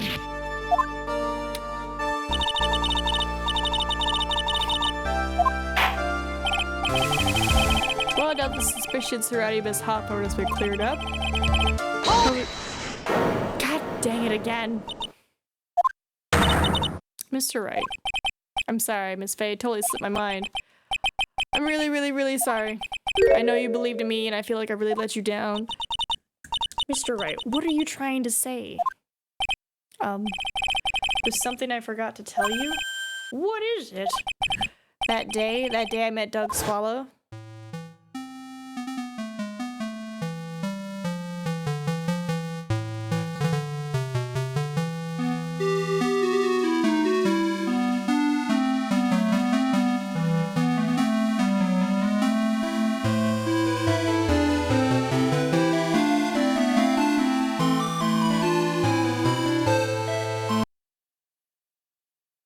Oh?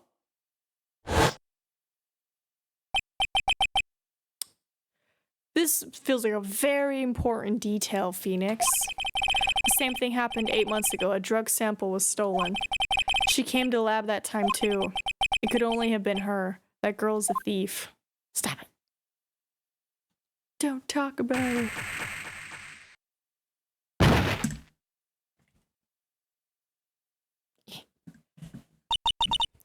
Is it true? Did he really say that? That's ridiculous. There's one more thing. After I pushed him that day, I got worried and came back to have a look. And she was there. Dolly was right there. She was crouched down next to him. What? She told me not to ever tell anyone about it, but I'm sorry, Dolly. Your Honor, the defendant is... Miss Fay, you tell them. Dolly didn't do it. She's innocent.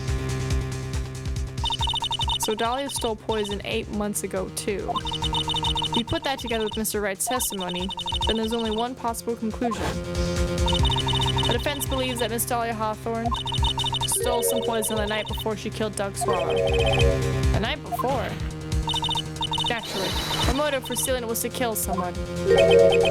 Miss Fay. If you're so certain of your theory, then let me ask you this. Last chance, think carefully now. This is something that she desperately wanted to get back. Therefore, exactly who was Miss Dahlia planning to kill? Oh, snap. I think it was our boy. Take that! There was one person that was standing squarely in Miss Dahlia Hawthorne's way. And that person was... Phoenix Wright. Me? After all, thought it was Doug Swallow that was murdered. Well, it's true that that's how things worked out. But let's remember that Mr. Swallow died of electrocution, not poisoning. The person that Miss Hawthorne was planning to poison was, in fact, you, Phoenix Wright. There's no one else that it could be. But how can that be? I thought Mr. Wright and Miss Hawthorne were in love.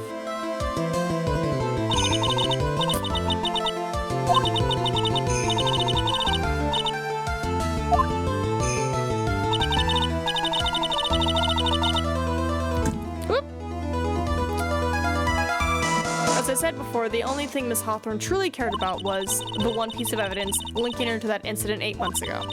That's right. The bottle necklace. That's all she cared about. But even so, why? Why would she go as far as to murder him? 8 months ago, just after the fall of that attorney in the basement cafeteria, Dahlia Hawthorne could think of only one thing. How to get rid of the bottle necklace as quickly as possible. No, it can't be. It was a pretty good move she made too. The evidence was missing for a long time. But there was just one big problem. Although she got him to hide the evidence, Mr. Wright refused to return it to her. To him, the tiny little bottle was a cherished treasure. He even showed it to everyone he met.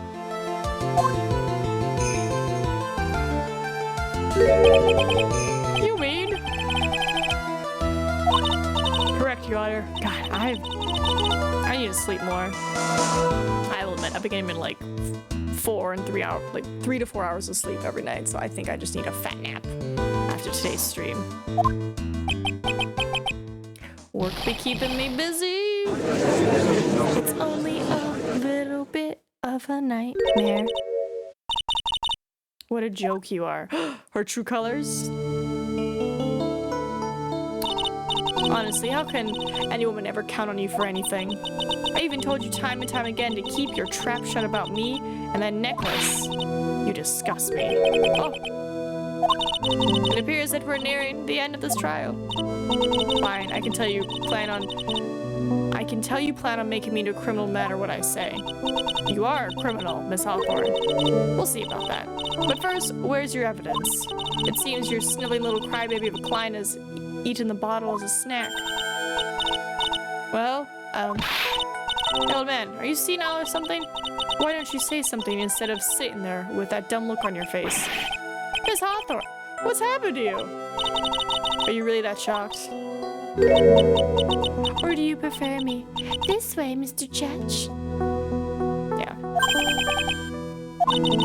With absolutely no proof, you treat a voluntary witness like she's a mass murderer. Well, I have nothing more to say. I'll be heading home now if you don't mind. But we're not finished. Fine. Then ask this nasty old hag to finish up already. Hold it! Where are you going? Stop, Mia. You keep on pushing without any evidence. You could pay the ultimate price as a lawyer. The ultimate price? Be forced to take off your attorney's badge forever, I'm afraid. Now. You'd better think it over carefully, Miss Faye. Or should I say, Miss Gray. Well, Miss Faye, can you provide evidence that would establish her guilt once and for all?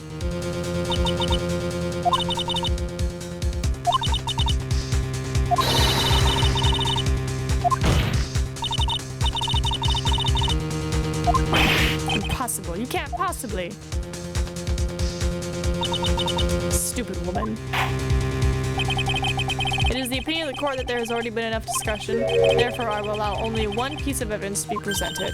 Just one. If you are unable to establish her guilt, then I'm afraid that a very harsh verdict will immediately be handed down on Mr. Wright. I understand, Your Honor. I just imagine the headlines for tomorrow's newspaper. Up-and-coming lawyer plummets to earth before she gets the chance to soar. She was planning to poison Mr. Wright. If that's the case, then the poison was probably in there. Well then, Miss Faye, please present your evidence. It's the medicine, isn't it? Show to this court your feud will prove that Miss Hawthorne was planning to poison Mr. Wright. Right, 'cause his fingerprints are all over it. Here it is, the evidence that will prove her guilt once and for all. Cold Killer X, Phoenix Wright's beloved cold medicine. Does our rookie defendant have a bit of a cold? If I did, I still wouldn't take this cold medicine. After all, it's been poisoned.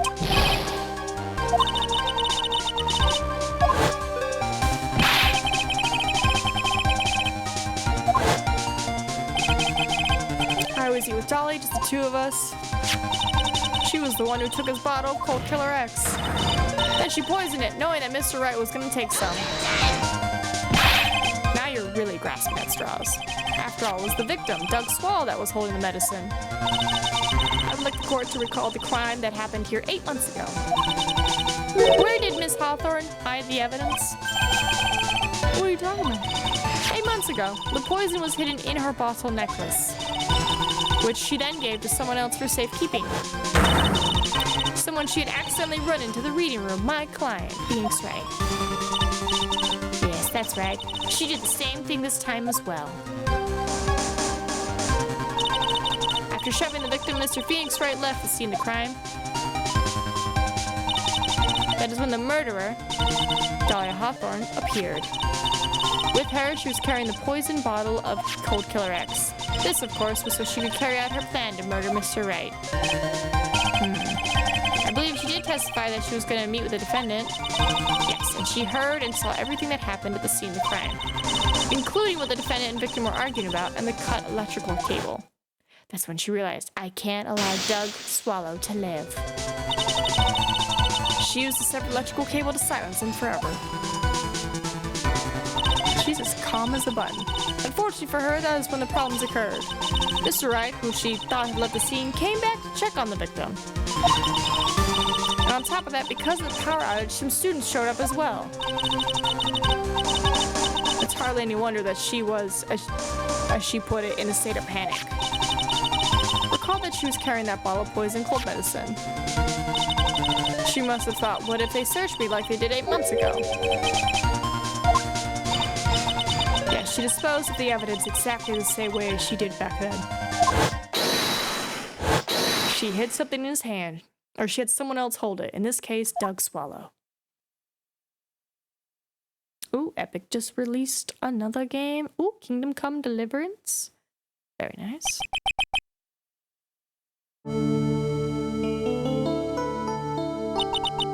Oh, come on now. Everyone, surely you aren't fooled, are you? This stupid woman, she's nothing but a filthy, stinking liar.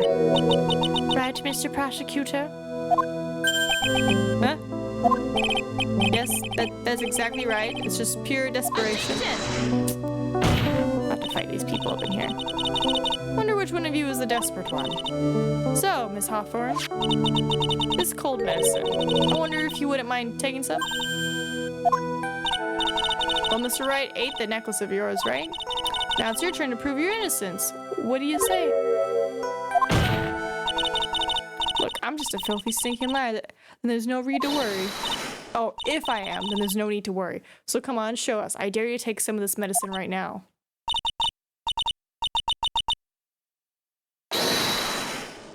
Oh, the butterflies! Oh, the butterflies. For the time being, a victory is yours. For the time being? Well, I have a very long memory, you know? You and I will meet again. I'm certain of it. Oh, is she gonna be a problem in one of the cases? Because this was a, what, 5 years before Phoenix thing? Well then, Mr. Judge, I'll see you later too, okay? Huh? Why? Yes? I'm gonna go spend a little quality time with the men in blue now. Wish you all the best. Interesting. It's finally all over. I refuse to accept this. The defense hasn't shown a scrap of evidence to support their outrageous claim, as I try to get comfy. But even so, your witness seems to have accepted it. I don't care. I'm Winston Payne, and I don't believe one word that this rookie lawyer has said. Well then, Mr. Payne, let me ask you this. Yes? Would you care to try this cold medicine? What? Just a little earlier, I could have sworn you said... There, it's all right, rookie. For the example, I would trust the witness, Miss Hawthorne, with my very life. So if she's so trustworthy, then I'm sure there couldn't possibly be any poison in here, right? You see... Objection! Yes? And here comes the back pedal. Come on now, rookie killer. Show this rookie how it's done. How much trust do you really have for this woman? Are you willing to bet your life? Oh my god, does he take it? No. Yeah! My hair, my beautiful hair!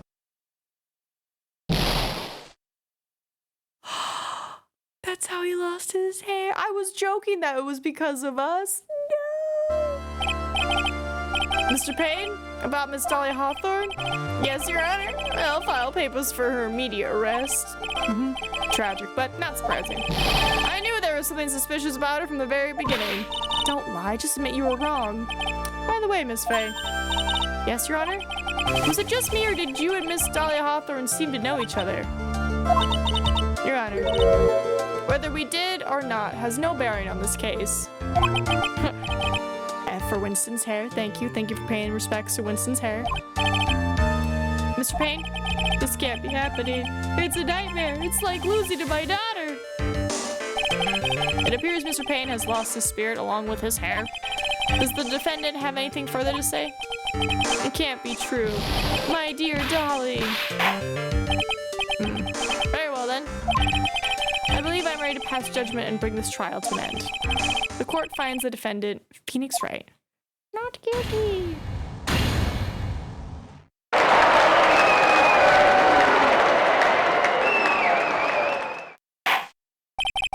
This court is adjourned.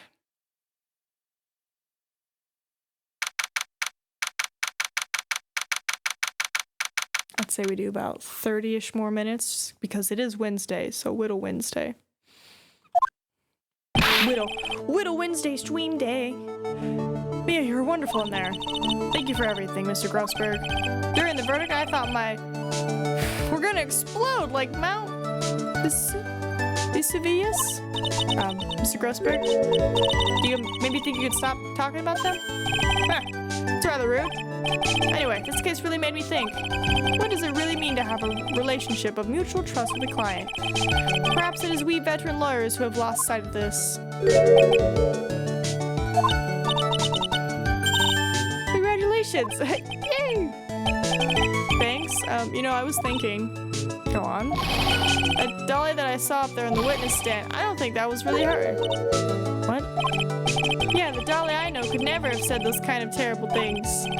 Maybe she was like, I don't know, a fake or something? Boy, this poor kid still hasn't got a clue. You need to forget about her, Mr. Wright, for your own sake. Yeah, you're right. It's probably for the best. Also, you need to relax a bit more. Try to grow up a little. But out of all my friends, everyone says I'm the most grown up. What kind of company does this guy keep? I'm starting to become a lawyer myself. That's what you keep saying. But I thought you were in the art department. Well, yeah, I am. But there's a friend that I desperately want to help. And if I hurry, then I should still be able to save him in time. I see. Say, Miss Faye, a lawyer is someone who can help people when they're in trouble, right? Mr. Wright, I'm still new at this myself. But I think it's exactly what a lawyer is. Okay, I'm gonna do it. I'll study my butt off. I'll become a lawyer for sure. I hope we see each other again someday. Maybe even in court. Oh god, my arm.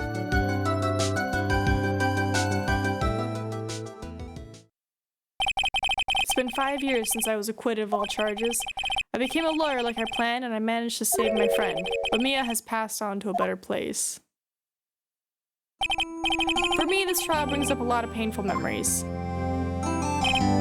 But it also brings up some very precious ones. And memories that I thought would never rise to the surface again. Mia is gone now. But even so, I can hear her in my mind. Phoenix, no matter what, always believe in your client. In a court of law, your greatest weapon is your belief. 5 long years. Something has happened that's made me think back to her words of wisdom. But that is a story for another day.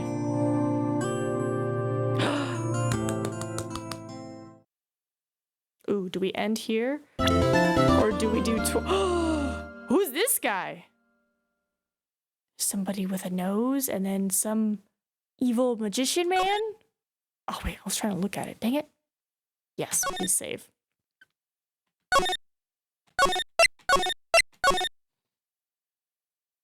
Who's the cool robot guy? Well, because, like, it was a very pointy nose. The time is 1 a.m. Beep. And they're off. Here comes Wisconsin. Oh, what are we doing? Detective, we made it. Just gonna do a race thing, but never mind. What a relief. Glad the jewel is still safe. Hey, you said it, pal. Must have been our rock solid security that scared him off. Would you mind opening the safe just to double check? Well, that's a combo.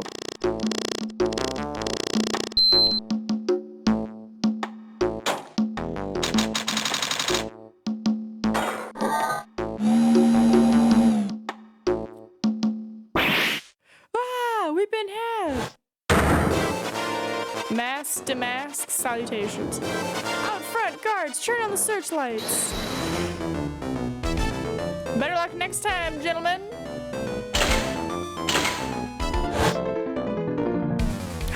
Our spooky wizard man. Excuse me, but I'm afraid I must be leaving now. Oh, I'm sorry. Did I break your concentration? Yes, Queen! Yes, Queen! Yes, Queen! We shall meet again when the next moon is full. Happy New Year, Luna. Thank you. Honestly, it's great because you said that this case has banger music and then we just heard a gunshot, so it was perfect. Perfectly timed. Perfectly timed. October 11. Hey, Nick, get a load of this. Hey, are you listening to me? You can clean the toilet. You can clean the toilet later. This is important. Oh, hold on. There you go, Luna. What are you freaking out about now? Hee hee. Today will be the last time you talk to me that way. What? Huh? We're about to hit the big time. Big time? And what do you mean by we? You don't even mean you and me, or... Don't be silly. I'm talking about me and Pearly, of course. Hello, it's a pleasure to see you again, Mr. Dick. Pearls, you haven't changed a bit. Wait, what are you doing here anyway? Hee hee, haven't you heard, Mr. Nick? Here, take a look at this. What's this? Some kind of poster? Treasure, exhibit, the sacred urn. I am. Oh. Oh no.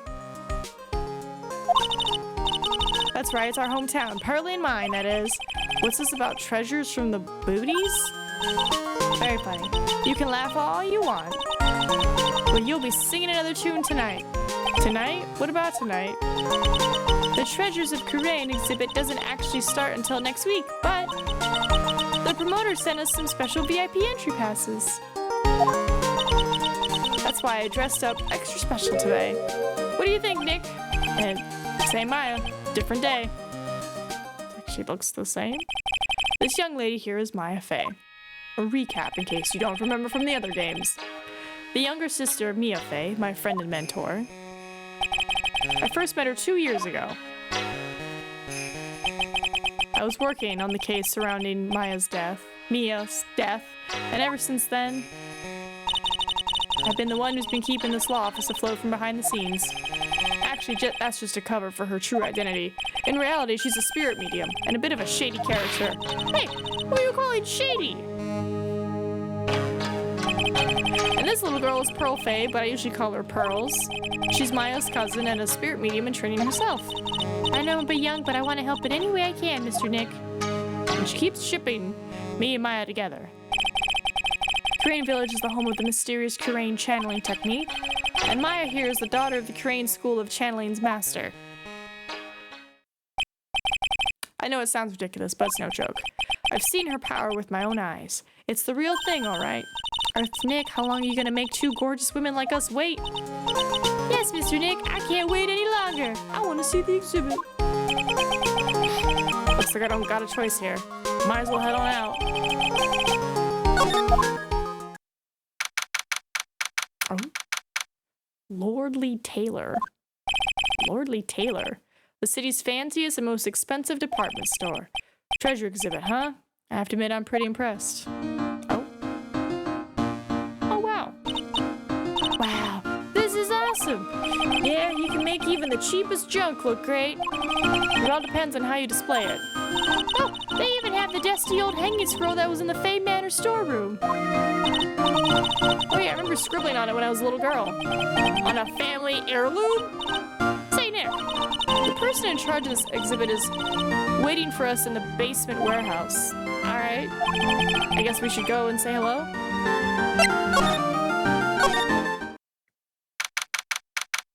Lordly. Yep, this is a basement warehouse, alright. This place is scary. I feel like a monster could jump out at any time. Don't be scared, Pearly. I'll protect you. Oh, Mr. Wright. Eek. A monster? You were right? No more 2 in channel redeems? Yeah, I was like, it hadn't been used in so long, and there were so many channel point redeems. I decided to spruce it up this year. And also, sometimes the toots are just toots, if that makes sense. I will admit, I only added them because I got bullied into adding them.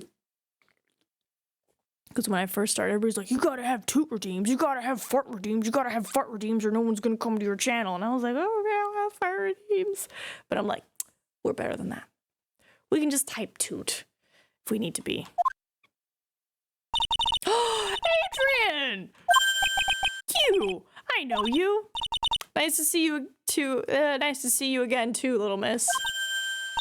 Ah, hello. Yeah, no, we accomplished a lot in 2024.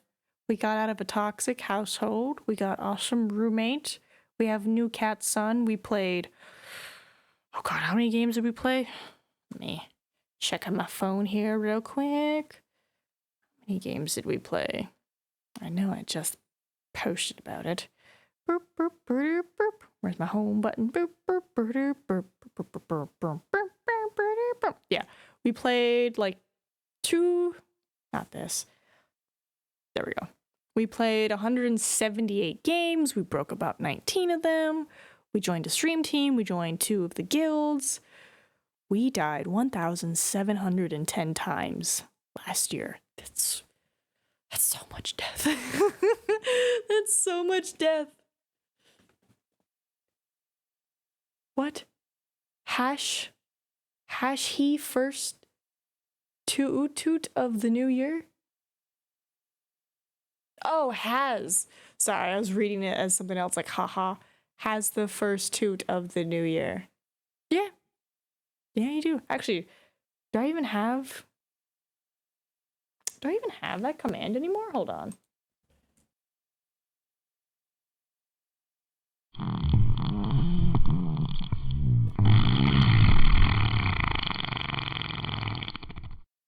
That's why I got rid of the channel point redeem, because I have it as a command. That's why. I was like, remember, I was like, why? There was another reason why. And I was like, oh yeah, it's a chat command.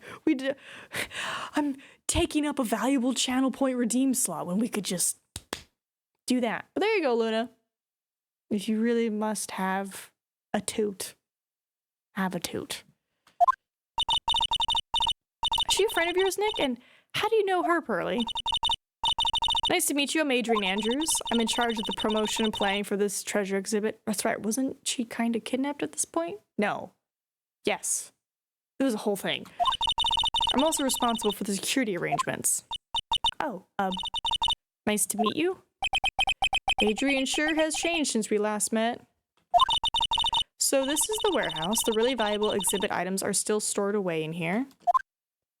And let's chat you up, Andrew. Yeah, I pretty much removed it because I was like, I'm not a fan of it. I'd rather just use words or crack a silly joke, but some people like silly toots. Plus, in high stressful situations in the spooky games, it can be funny. I will admit that. It can be funny. Like if you're super tense and you're like hiding from a monster and everything's like really tense and then somebody does like the little fart redeem thing and it's just like the quiet little, it can be funny. But then again, it all comes down to timing. Nick, what's going on? Who is this woman? Why are you freaking out on me? What? I just thought it'd be more dramatic if I got all worked up, that's all. Mystic Maya, you shouldn't let him off the hook so easily. Please, Maya, don't say anything that'll needle pearls further. Mr. Wright was there for me when I really needed help. It was something that happened 7 months ago. You remember, don't you? The nickel samurai case? Not really, I was stuck in a dark wine cellar. Did that escape your memory, Nick? After that, I quit being a manager and started this job. Wow, that's tough. I'm sorry, Miss Andrews. If it wasn't for us... don't say that. I'm glad the whole thing happened. Thanks to you and everyone else that was involved, I was able to change my whole life. I really am grateful. Oh, that's a relief. I'm really impressed, Miss Andrews. Handling a huge exhibit like this must be very tiring. Well, Lordy Taylor is celebrating their 200th anniversary this year. The works on display in the main exhibit hall are worthy of the finest museums. Woohoo, did you hear that, Pearly? The finest museums. Yes, I did. That's really wonderful. So this basement warehouse is pretty well protected, huh? Of course it is. After all, there are some priceless treasures here. The security guards are all very highly trained as well. Sounds good. So what is with that face she's making? I don't know. She's just making a face. Is this ladder part of something? Because I remember like in the previous games, like ladders were like a thing. Look, a ladder. That's a step ladder. So what's the difference? You need to stop judging things based on narrow-minded cultural assumptions, Nick. Right. Sorry. But I feel like we've had this exact same conversation before somewhere. I have no reason really to look. Oh, what's this? Mystic Maya, take a look next to the door. That's Mystic Amy, right? Yes, that's a statue of the woman who invented the Curane channeling technique, Amy Faye. The statue is on loan from one of the training halls of the Faye branch family. In fact, it just arrived this morning. Amy Faye's golden statue added to the court record. What's that creepy looking thing she's holding? Don't ask me. How should I know? Well, you are the future master, right?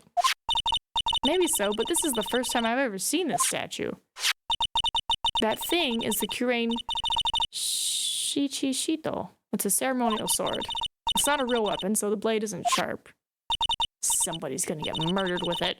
Aw, phooey, I wanted to cut something. What are you eyeing me for? Oh, look, it's already 8. Have you all eaten yet? Well, actually, I've already made a reservation at the restaurant on the 12th floor. Why don't we all dine together?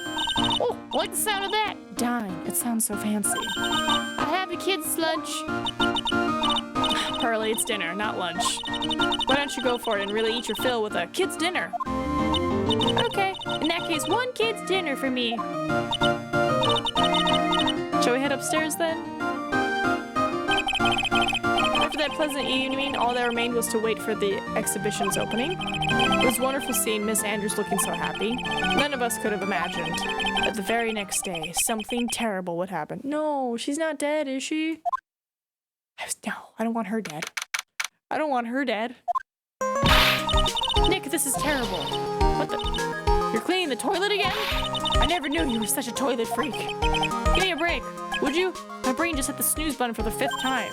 I'm gonna go turn on the TV. Okay. We've got an update on the recent treasure heist. Based on clues found at the scene of the crime, authorities have announced that they believe it was work of the renowned phantom thief, Mask to Mask. I like their outfit. It's actually a vibe. Mask? The Mask? According to a spokesperson, Lordly Taylor received a threat letter some days ago. This is the 5th heist by this phantom thief who only targets rare treasures. Lordly Taylor? Well, Nick, what are you gonna do? Don't you dare go back to scrubbing the toilet. Treasure? Lordly Taylor? You don't think. Yes, now get up, Nick. It was stolen by Mask to Mask. Our most valuable treasure. The Curane's sacred urn was stolen. What? Why would they steal the urn? Refresh my memory, Little. What's this sacred urn? It's only the most important treasure in Curane Village, that's all. Look, it's right there on this poster. Right, it's supposed to like house the spirit. Don't you remember what's inside? The urn contains a very important soul. Namely the soul of Mystic Amy Faye, the founder of the Curane channeling technique. Right, Pearly? Ah, yes. That's right. Hold up.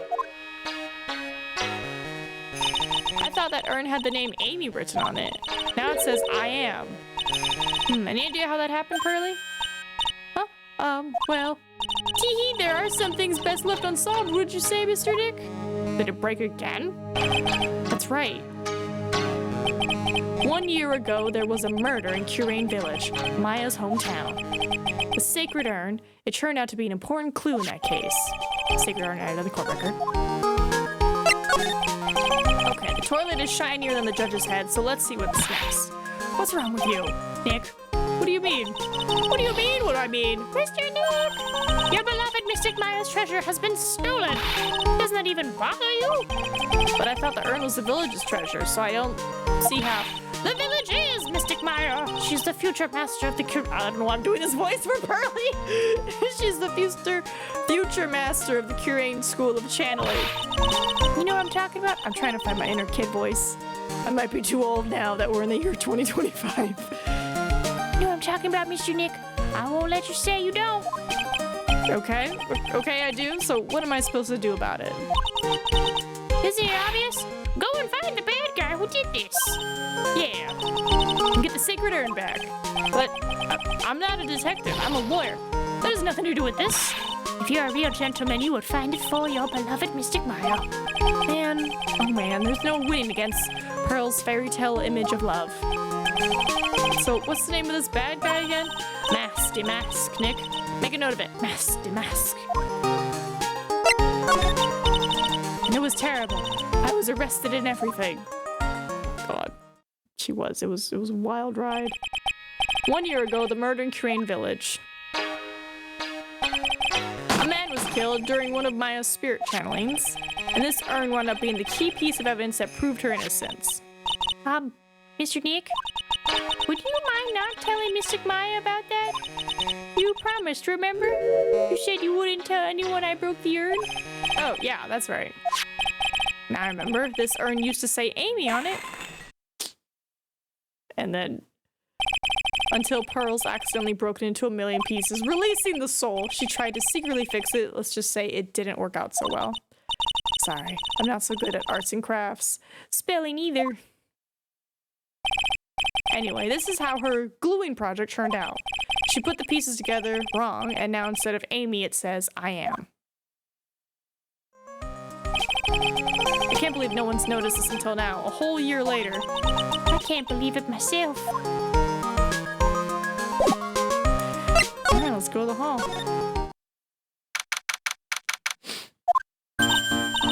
Right, let's see if we can find some clues that might lead us to the bad guy. But it doesn't look like anything's been disturbed. Yeah, it looks pretty much the same as it did last night. Bad guy, huh? Hey, you can't poke around here, pal. That's Gumshoe. Wait a minute, that voice! Oh no, not him again! It's you, and I'm the one who should be saying not again. Why is it that every time something bad happens, you always show up, pal? I should be asking you that. Aren't there any other detectives? No, I should be asking you that. What are you doing hanging around here? Hey, I asked you first. Why are you here, Andy? All right, we got it. Well, why don't you two kiss and make up already? Hello, it's been a long time, Mr. Scruffy Detective. Oh, it's you, little missy. Actually, my name is Gumshoe. Detective Gumshoe, we all know. That was a good chance for you to try to remember it right. And if it's too long for you, you can just call him. Okay, it's good to see you again, Mr. Pearls, no. Yeah, good to see you again too, I guess. That's. Mr. Detective, can you tell us about what happened? Oh, you're trying to remember my name. Atta girl. It's Gumshoe, okay? Anyway, the thief stole something called the Sacred Urn. I know about that. No? Well, the criminal's name is Mask. I know about that too. Detective, can't you tell us something other than that? Well, I guess I sorta kinda owe you guys in a way. Crime occurred last night at around 1:30 in the morning. How exactly do you know that? We got an emergency phone call from a guard at the scene of the crime, pal. He said, the urn was just stolen. The scene of the crime? You mean here, right? Wrong. That urn was being kept under careful guard in the basement warehouse. Basement warehouse, huh? Is it Adrian? Is Adrian masked a mask? So who was guarding the basement warehouse? That guy. It's all his fault that the thief got away, pal. He solves one case and gets a swelled head thinking that he's an ace detective. Ace detective? Hey, Detective Gumshoe, about this mask to mask. Is he famous? What? You're joking, right, Nick? Mask to mask is the hottest thing since sliced bread. Sometimes he appears as a museum guard. Sometimes he appears as a big brown bear known to surprise unsuspecting victims. But underneath those disguises is the true mask to mask. So he's some kind of master of disguise, huh? And he only goes after the finest works of art, pal. Last night was his 5th heist. If Lorelei Taylor had only cooperated, I could have caught him this time. What? Did you know he was planning on stealing the sacred urn? Of course I did. The guy always sets his calling card before he steals something. Calling card, huh? They mentioned that on TV. So why do you call him an ace detective anyway? That's what he calls himself, pal. I didn't make it up. So, what's he like? Well, like I told you, Mask to Mask has made 5 heists so far. On the 4th heist, Mr. Ace Detective managed to get the stolen treasure back. Wow, that is impressive. All by himself? Yeah, I gotta admit it, pal. Maybe he really is as good as he says. Every time the thief sends one of his calling cards, we send our men on a stakeout, but none of us have ever gotten so much as a glimpse of the guy. But Mr. Ace Detective was able to retrieve the stolen treasure from the thief. Okay, never mind. Changing my answer. The Ace Detective is a thief. Anyway, he's at the scene of the crime right now, looking for clues. So he's down in the basement warehouse, huh? Getting rid of evidence? So what's his calling card? Here it is. But don't show it to anyone. It's top secret, okay, pal? What's this mark on the front? That's Mask to Mask's signature emblem, pal. You could say it's his mark. All of his calling cards have got it on them. They didn't mention that on the news flash. But we're withholding that detail from the public for operational reasons. The only way we can tell if a calling card is real or not is by this emblem. That makes sense. When you get famous, there are always imitators. Mr. Nick, if you work a little harder, maybe you can have your own copycat someday. Thanks, I guess? Okay. Who's in the basement? Who's in the basement? No matter how many times we come here, this place always gives me the chills. Probably because it's air-conditioned to protect the art pieces, you know? Welcome to my private little banquet of chaos. Huh? What the heck does that mean? I'm afraid I have very little to offer, but please make yourself at home. I'm sorry, is your monocle an actual magnifying glass? Bro, your depth perception must be wild. Interesting. Big ring on glove, big bow tie. Oh, but it's got matching little... who are you anyway? Shh, silence.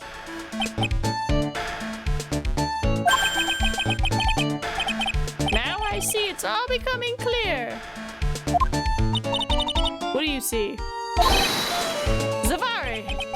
The truth has once again been elegantly revealed to me. A lawyer and a spirit medium, neither very advanced at their trade. Am I wrong? Yikes, that's scary. How did you know that? How, you say? The universal skeptic would say that is how, but that how was nothing but a question of why. I am a traveler of both time and space and a swimmer of dreams. What is he talking about? I can't make heads or tails of it. Without further ado, let me fulfill what should be the first duty of any gentleman and introduce myself. The name is Atme. Look at me.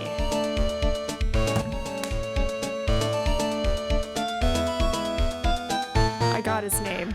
I got his name. Look. Look at me.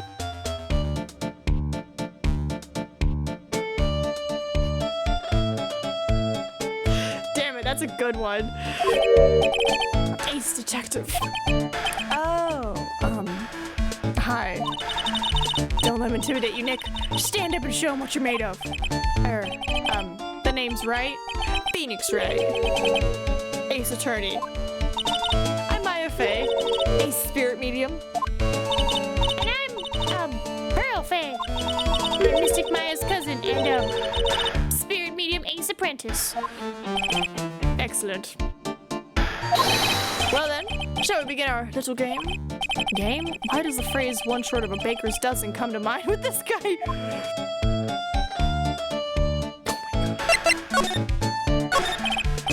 So are you really as famous as you say?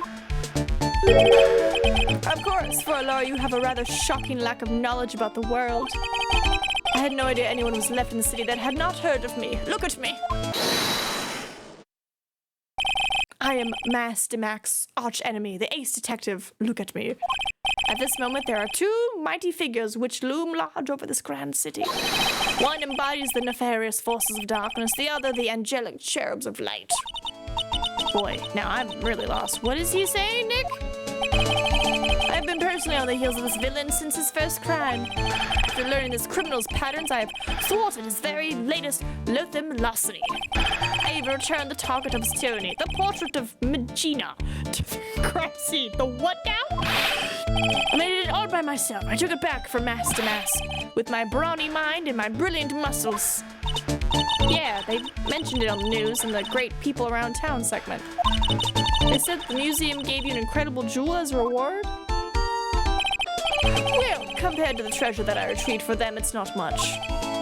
So, in the end, the only thing that makes you great is your own self-praise. Oh, tell us what you know about Master Mask, and keep it simple, please. Like about how I have devoted my life to thwarting his dastardly deeds. Last night, here in the bowels of this store, we were locked in a most glorious battle. I see. Huh? Hang on a second. You were here last night? Here, in Lordly Taylor. Naturally. Wherever Damask goes, you will find at me laying his elegant traps. Elegant traps? More like Damask out-eleganced you and made a beautiful getaway. But this time I allowed him to escape with the illusion of victory. I wonder if I should ask him about what happened last night in more detail. Can you tell us exactly what happened here last night? But of course, after all, I always say there should be no secrets between aces. Flattery will get you nowhere, Pinocchio. Phoenix, be nice. I first received the request for my services 20 days ago. And it was 10 days ago that we received Master Mask's calling card. Huh? You were hired before the calling card even arrived? Well, yes. You see, the person who hired me is quite rigorous and thorough. That's Adrian for you. A mere 10 days after hiring me, her worst premonitions were realized. A calling card arrived, right? Yes. So, ace detective that I am, I set a trap for the thief right in the warehouse. Ooh, seeing if he's gonna burrow in there. Or if he needs help. Do you need help, Russell? Or do you got it? You got it? Do you need help or you got it? I think he's got it. Yeah, he's good, okay. And waited for him alone. Alone? But why? Why didn't you go to the police for help? His voice actor in the anime must have had a blast with how extra he is and how also his extreme liking of alliteration. In the anime, he talks in entire sentences of alliterated words, like all starting with "duh" or something. Oh. Oh, that must have been a hoot. Ridiculous! Why would I seek help from such a singularly useless group of nincompoops? Got a lot of nerve, after all. It was you that let Damask get away. I always operate alone and concealed, out of sight of others. Corn-sealed? Precisely. Even the guards on duty here were unaware of my presence. To fool your enemies, first you must fool your friends. It's my original proverb. Russell's making biscuits. Anyway. Anyway, back to what happened last night. As I was saying, I hid here in the warehouse and waited for the thief to arrive. But I swear to you, not a solitary soul came through that entrance. Organi? Maybe organic. So there's something with the paint, the sword's gone, and we're missing a letter for organic. Nevertheless, the sacred urn disappeared. But that's impossible. How could it just disappear? How, you ask? Don't be ridiculous, sir lawyer. If I knew the answer to that question, I wouldn't be here. For someone who seriously messed up his own stakeout, he's rather full of himself. So you're saying that even though on one So you're saying that even though on one came through those doors last night. I think it's supposed to be no one. Because I was like, wait, on one? Our precious urn still somehow vanished from under your nose? That's just that possible. Okay.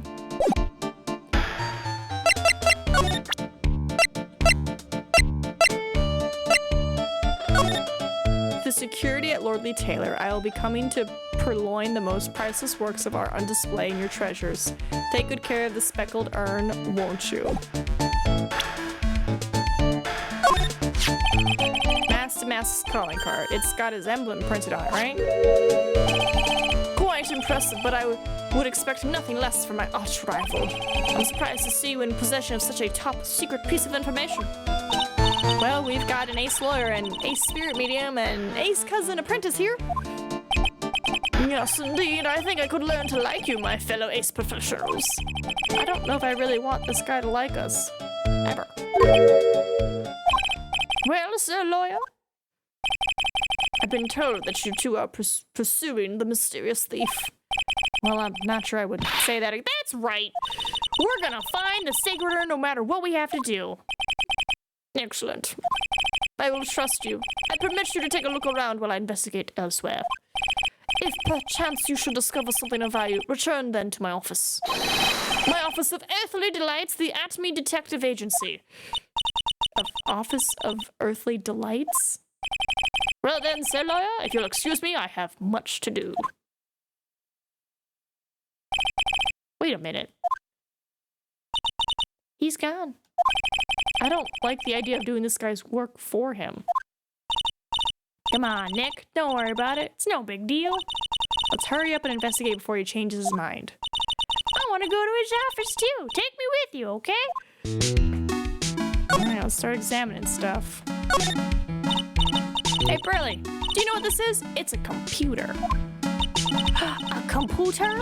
Oh, I've heard of those. It has such a cute name. It looks like this computer is for storing the data from the security camera. When someone comes in or out of the warehouse, the camera takes a photo of them. It's probably the trap that the chick set up. Let's see if we can find last night's data on this thing.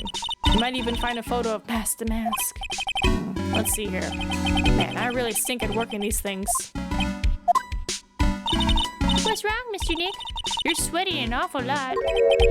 I don't know how to pull up the photos.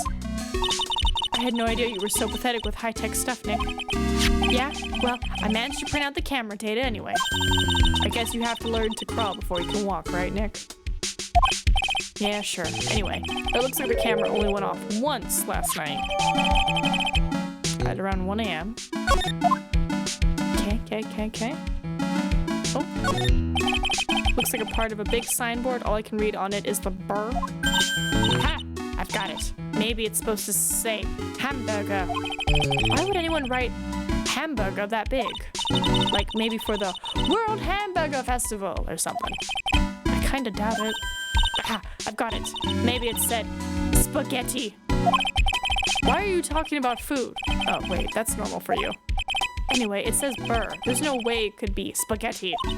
Well, maybe it was a typo. It might have said Spaghetti Festival. What do you think? Okay, to me, besides spaghetti is the only thing more tangled than your reasoning. That pathetic looking wooden box, the sacred urn. Yeah, what's all the pink paint? Ah, that's the box that had the sacred urn in it. Don't touch it. There may be clues to the thief's identity on there. I worked so hard to make that box. Huh? You made the poor excuse for a box, Maya? What's that supposed to mean? That urn has always been on its stand in the winding way of Fey Manor, so there was no box suitable for it, Mr. Nick. And I was so proud of it. Sniffle, sniffle. Poor Maya. Maybe it'd have been better if Master had taken the box too. Wow, this is awesome. What did Miss Andrews say it was called again? Shichishito. It's literally 7-branch sword in Japanese, or so says Miss Andrews. Whoa. It's pretty heavy. 1 hit, 7 times the fun. Pretty catchy, huh? I bet it'd sell like hotcakes. There's something about it that bothers me. Wow, you're really firing on all cylinders today, Pearly. This sword. Wasn't Mr. Gamey holding it last night?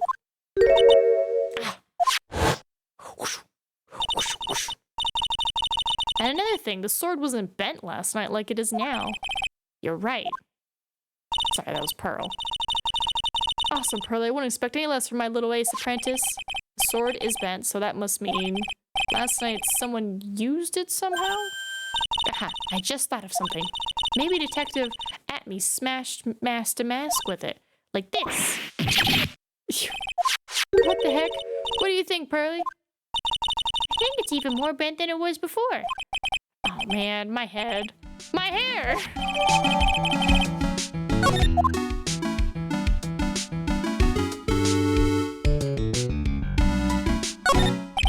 It's a security camera. It's trained on the big door to the storeroom. It's set up to take a photo of anyone that goes in or out. A security camera? Yeah, go stand in front of that door and I'll snap your photo too, Pearly. Mr. Meyer, do you think I should smile? Nah, it's for criminals, so I think you should make a really scary face. Like this. Like this? Grr. Alright, let's slide. Oh, it's not gonna let me get the paints. Okay. It says Organi. No, it doesn't, Nick. It says organized. You just can't see the last 2 letters. Yeah, well, I guess no one else could read it either because this place is a mess. Yeah, you must feel right at home, huh? Excuse me, you caught me cleaning the toilet. Mr. Nick, what's that big door over there? Looks like it's the door to the actual storeroom. I can see lots of big boxes and stuff back there. I guess that's where they were keeping the sacred urn? Remember, Maya, Miss Andrews said we're not allowed in there. Okay, nothing on the lock. Look what you did, Nick. You spilled paint over here. I didn't do that. Well, it wasn't here last night. I would have noticed a color this outrageous. It's a great color. But this paint is already dried up. Well then, you should have cleaned it before it dried, Nick. Paint doesn't dry that fast. Besides, I told you it wasn't me. It looks like it's been several days since it was spilled. Hey, look at this. What is it? There's some kind of shape left in the bottom left side of the stain. Huh? You're right. I wonder what it could be. The box? The statue of Mr. Gamey is so cool. I want a gold statue myself. We could put it in the office. Hey, it's Wright and Co. How about a gold statue of me? Mr. Nick, I'm sorry, but I noticed something strange. What is it, Pearls? The statue of Mr. Gamey. Was this where it was last night? No. I think it was closer. Ah. Pretty sure it was close to the door. Yeah, I think you're right. Great job, Pearly. I wouldn't expect anything less from my ace cousin. So the statue was moved on the night of the crime. Interesting, because where it was is where the urn was when the paint can went off. Interesting. Anything else? I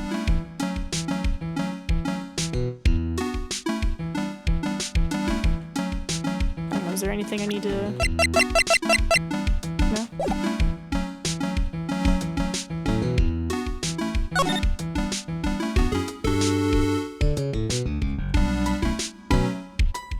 I think that's everything.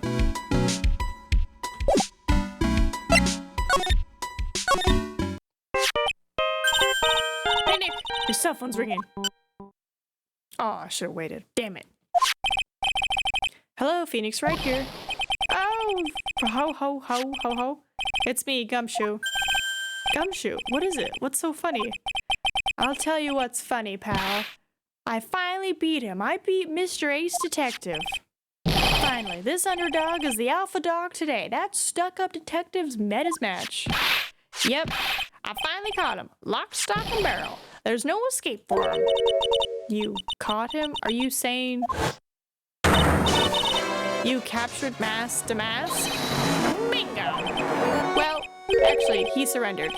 But I still got him. Mask to Mask surrendered? That's great. So when can we come and pick up the secret urn? Well, you see, I was gonna tell you. What? Something wrong?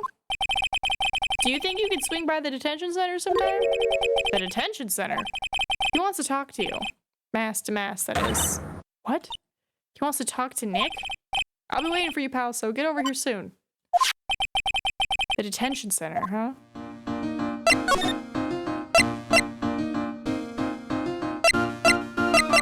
Well, hold on. Let me just pop over here. Oh my god. This is a detective agency? Looks more like the set of some B-grade horror movie. Hello? Is anyone here? Looks like nobody's home. What a waste of time. Yeah, I know. Let's take that framed picture back with us as a memento. Don't you dare, Maya. Guess we'll have to try back later. I just wanted to take a gander. Oh, there's no music here. What a creepy painting. Looks like he's looking right at me. Maybe we should put up a big portrait of you in the office, Nick. I can even paint it for you. Maybe you can pose while cleaning the toilet. I think I prefer something a bit more dignified. Alright, let's go to the detention center.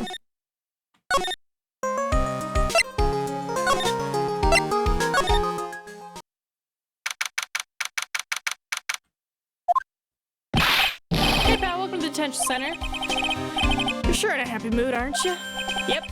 After all, we got mask to mask. Right, but so where's the sacred urn? Oh, sorry about that, pal. I guess I didn't really think about it before. But you're the victim in this case. Huh? Well, I guess I should let you guys hear the story straight from the horse's mouth. You know, he's right, Nick. He is. If you think about it real hard, we are the victims. Well, I guess so, in a way. I'm so used to thinking of the victim as a dead person because we're always on murder cases. Excuse me? But anyway, I have to get the sacred urn back. Please, don't just ignore me.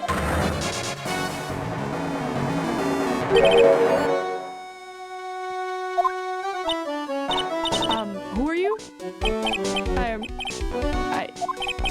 I'm mask to mask, okay? Hey, Nick, doesn't he look kind of, well, gangly? I'm Ron Delight, the famous mask to mask. Ron Delight? I don't think this guy could punch his way out of a wet paper bag. Okay. So you're the mask to mask guy. Yes, you bet. No, that's wrong. You see, it's complicated.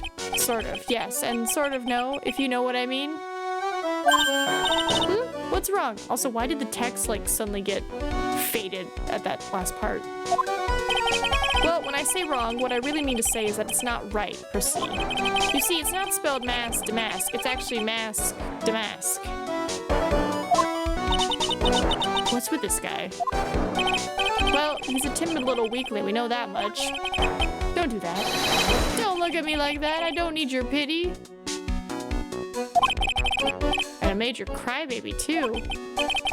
So, why did you give yourself up? Well, you see, it's because, well, I know why. It's because you stole such a priceless treasure. And now you're overwhelmed with guilt, am I right? Priceless treasure, that broken old urn? I have a little favor to ask. Yes, what is it? Could you go and talk to Desi? Desi? Who the F is Desi? Look, we really want our urn back, so where is it? I'm sorry, I'll give it back. I really will. Maybe not.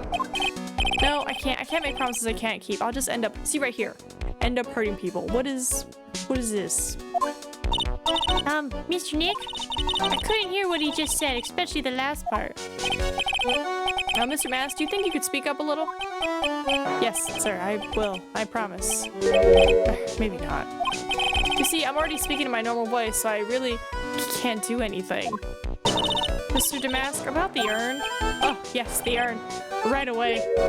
Actually, no. I wouldn't mind telling you, but actually I'm afraid you wouldn't believe me anyway. Enough already, just tell it to us straight. Please, please don't yell at me. I'm sorry. That urn, I lost it. I was trying to watch the hair go boom again. What? What did you just say? Did you say you lost it? Yes, no, maybe so. I mean, yes, I lost it. What do you mean?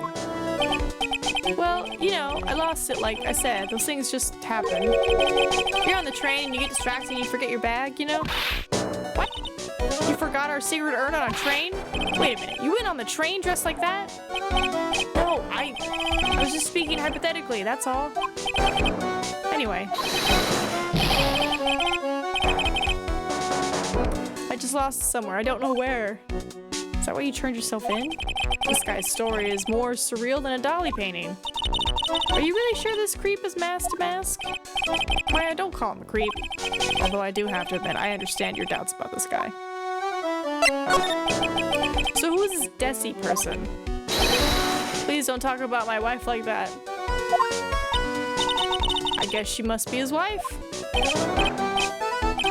I'm sorry. The truth is, it was my wife that told me to have you all come here. Do you think you could go and visit her at my hideout? Hideout? Mr. Nick, what does he mean by hideout? Oh, sorry. Naturally, I meant to say my secret base. Secret base? Well, my apartment, actually. Palazzo Pelpipi. 3rd floor. Let's go have a look, Nick. To Mask's hideout. Something tells me she just likes the sound of the word hideout. Okay.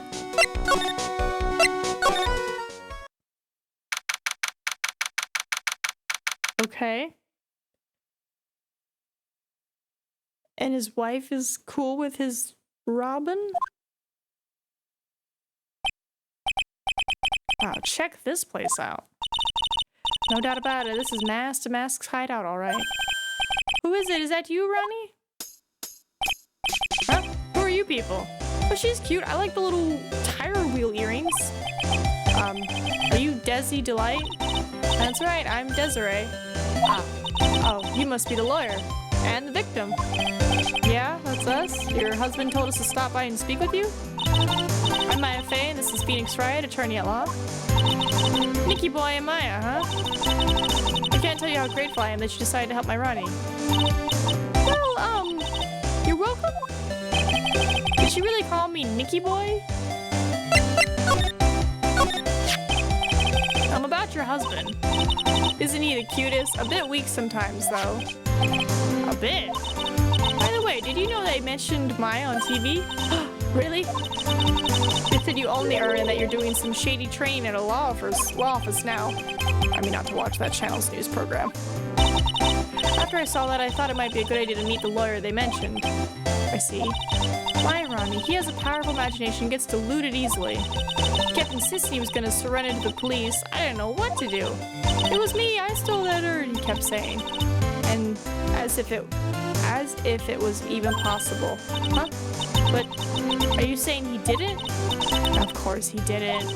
Why would my Ronnie ever do something like that? Well, you know, it's a priceless treasure and he's, you know, is it possible his own wife doesn't know his secret identity? Me, I'm the kind of woman that needs excitement in her life. Oh, excitement, huh? Yes, I'm at my happiest when I'm racing along with my bike going at full throttle. Riding a motorcycle is like putting your life on the line. You know what I mean? Well, I think that depends on how you ride it. I'm the type that can't stand living a boring, dreary old life with no action. No offense, but your husband, Ron, doesn't exactly look like the risk-taking type himself. You're right about that. He's definitely not one for thrills and danger. But I do have to say that he makes up for it in other ways. Other ways? Yes, money. Ronnie's incredibly rich and super generous. He bought me a bike that's so fast it would make your head spin. And shopping, I like to shop so much it makes Ron's head spin. The other day it actually happened. His head actually started to spin. Man, talk about a high maintenance wife. So where does Mr. Delight get all his money from? Ronnie's a security guard. They put their lives on the line, right? So they get paid tons of money in return. Tons of it. Oh, she doesn't know. He's a security guard? I think it's my turn for my head to spin. Can you tell us about what happened last night? What time did that incident take place again? What time was it again, Maya? Well, according to Detective Gumshoe, it was around 1:30 in the morning. Last night was horrible. I got pulled over. Pulled over? Yes, I always do my best flying at night. Flying? You're talking about your motorcycle, right? Yes, anyway. Last night I got pulled over by a policeman. Can't believe he caught up to me. It was a great chase, let me tell you. When he finally caught me, the poor man was as white as a sheet. It was about 3 in the morning when I finally got home. Sounds like she's got an airtight alibi. Well, what about Mr. Delight? I don't really know. We weren't together at that time of the night. But when I got home, he was already fast asleep. So basically, he's got no alibi.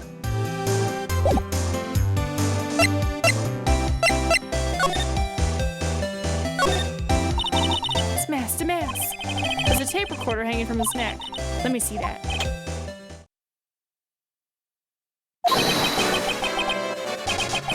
I'll be taking this crown now. Better luck next time, gentlemen.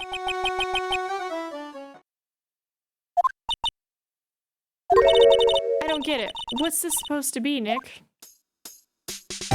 Oh, that's how he tricks people. He releases the balloon and people think he's magically floating away. Got it. This thing looks vaguely familiar. Oh, I know. It's a fishbowl. Well, an upside down one. Anyway, I think it's a helmet. An alien helmet. And that helmet looks like that looks like a tape recorder or something next to it. I think it's a transceiver. An alien transceiver. Nick, do you think maybe you could act like a grown-up for a little bit? Being lectured by Maya to be more of an adult? That's a new low. Okay.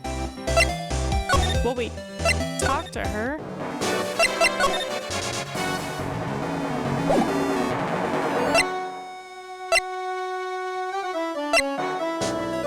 Did I miss something with her?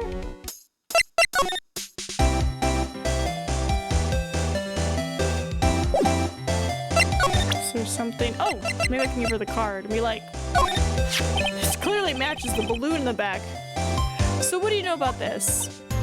No, you can't show her that, Nick. That album was top secret, don't you remember? It's already in her apartment. Oops, sorry about that.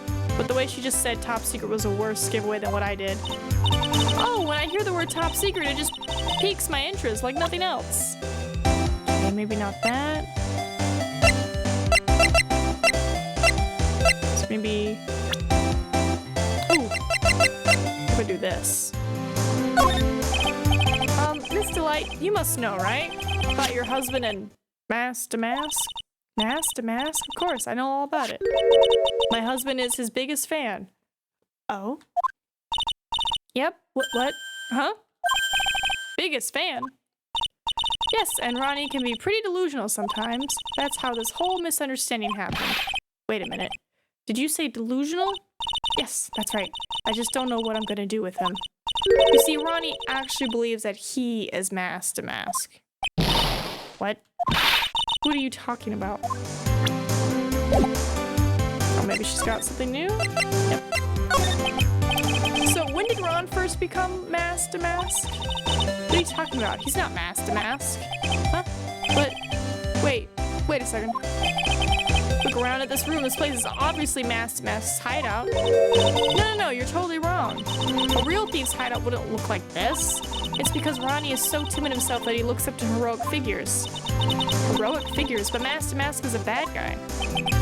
So he's deluded, huh? Could that really be true? Anyway, if he really had stolen the urn, wouldn't he still have it? Well, I suppose so. Then why don't you ask him if he has the urn or not? She has a point.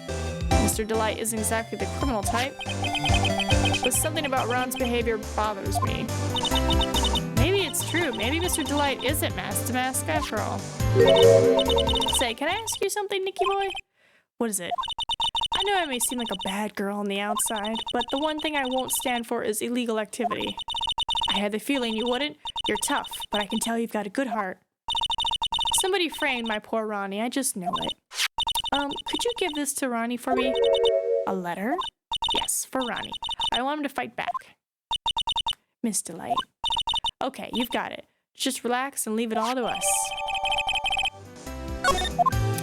Alright, let's go deliver the letter.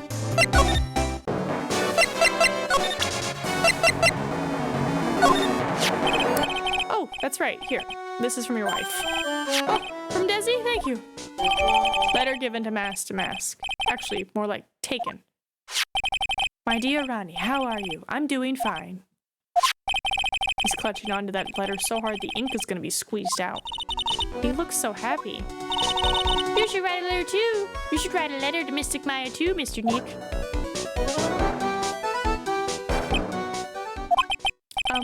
Mr. Lawyer? Yes? In the letter that Desi wrote, she said, ask this guy to be your lawyer.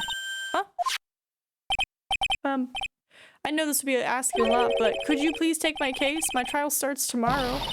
Hey, hang on a second. He can't be your lawyer. Why not? What do you mean, why not? We're the victims in this case, right? Victims of this Damask guy. Well, yeah, but according to Desiree, he didn't do it.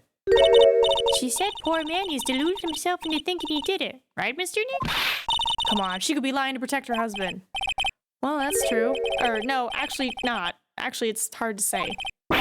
Oh no, it's spreading. Oh, please. I'll give you the treasure of your choice in return. What should I do? Take the case. I wonder if you click refuse the case, if it just, like, ends right there. Well, Mr. Delight, I've decided to give it a try. I'll defend you. Really? You will? Hey, what are you doing, Nick? He's a thief. Huh? I just woke up. Oh, no, I'm reading. I was like, I'm reading the line. Oh, if you want, can you put that slightly over him because he ruined his little burrow that he made? If he'll take it. Yeah, because like he tried to go under, but he just couldn't do it. So he's like, oh, just lay on top of it. But it's cold. But hi, good morning. I'm so ready for food. Oh, wrong button. Well, he may be a thief, but I think there's more to this case than meets the eye. Mr. Nick, I was wrong about you. I shouldn't have trusted you. Pearls? I can't believe you defend this person, even after what he did to Mystic Maya. I'll never forgive you, ever. And now she's crying. Pearly, wait! This is gonna be ugly. I'll go after her.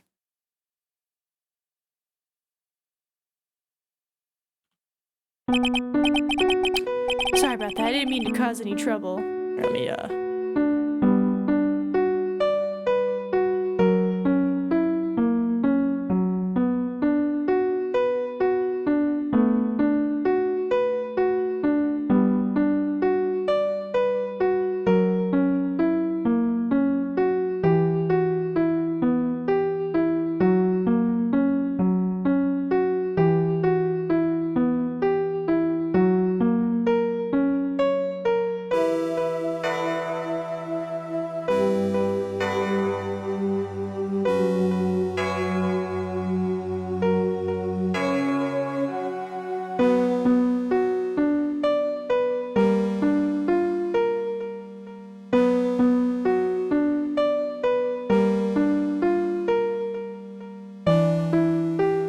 sorry about that. I didn't mean to cause any trouble.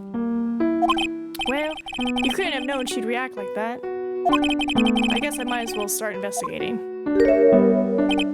Oh, Maya. Where's Pearls? She said she's going back to the office. Go check in on her later, would you? What about you? Are you okay with me taking Mr. Delight's case? Yeah, I'm fine, Nick. I believe in you. Sniffle. I think I'm gonna cry. I know you have a lot of work to do. I really appreciate it.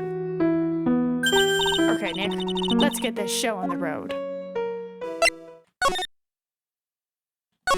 Let's see.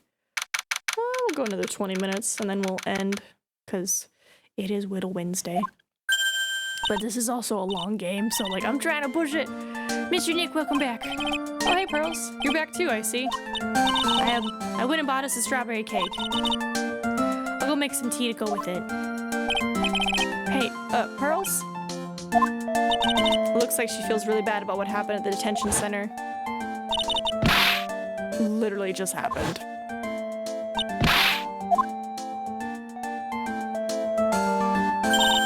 Mrs. Maya, the tea is ready. Oh, thanks. Come on, Mr. Nick, please have some of this cake. Yeah, thanks. Pearls? Oh, excuse me. I was in the middle of cleaning the toilet. Hey, it's okay. I just cleaned it this morning. Too late. This might be a good time for me to ask about her. I first met Pearls a year ago.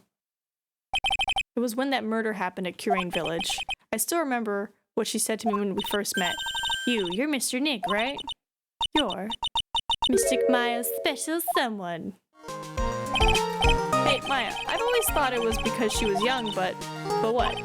Pearls, I think she's got the wrong idea about you and me. Huh? Alright. There's something you need to understand. What is it? It's kind of like a Curane Village custom, sort of. There are hardly any men in Curane Village. Right? Now that you mention it, I never actually saw any men there when I visited. I'm pretty sure I told you about it a long time ago. About how spiritual powers run very strong in the Fae family. Yeah, you did, and that's why you're undergoing training to be a spirit medium, right? Yeah. The thing is, only women can actually inherit the spiritual power. That's why the whole culture of Curane Village kind of revolves around its women. Well, that's understandable. Nothing wrong with that. Yeah, but because of that, there tends to be a lot of unsuccessful marriages. Oh? Well, men start to feel left out after a while, and then they just start leaving. Especially if the man has a daughter. Are you saying that Pearl's father? He's gone. He left the village when she was very young. Boy, that's tough. Yeah, and she grew up seeing nothing but unhappy marriages all around her. That's why she's so sensitive to things like that. Pearl seems to love you a lot. He's snuggling back down. Well, it's because I'm her only cousin, and well, because of the murder case last year, Pearlie's mother is... Oh, yeah. Yeah, she framed you. I remember now, Pearl's mother, Morgan Fay. She's serving a prison term in isolation right now. So you see, I'm the only family Pearlie has right now. But it's the same for me too, Maya. My mother's gone too. Oh. So your mother's still missing? Yeah, and no one has any idea where she is. Maya's mother, Misty Faye, the current master of the Curane channeling technique. She disappeared 17 years ago after getting involved in a certain police case. But you're sure she's still alive, right? Yeah, I know she is. It's sort of a spirit medium thing. And if your mother doesn't come back, then what? Then according to the laws of the village, I'll become the next master. Mystic Maya, the master of the Curane technique, sounds like a heavy responsibility. Yeah, but there's no one else with the blood of the Fae main family who's a spirit medium. Well, Nick, why don't we go out and start investigating? We're not gonna learn anything just sitting around the office. Yeah, I know. But first I want to talk to Pearls. Mr. Nick? Yeah? I acted like a baby. Pearls.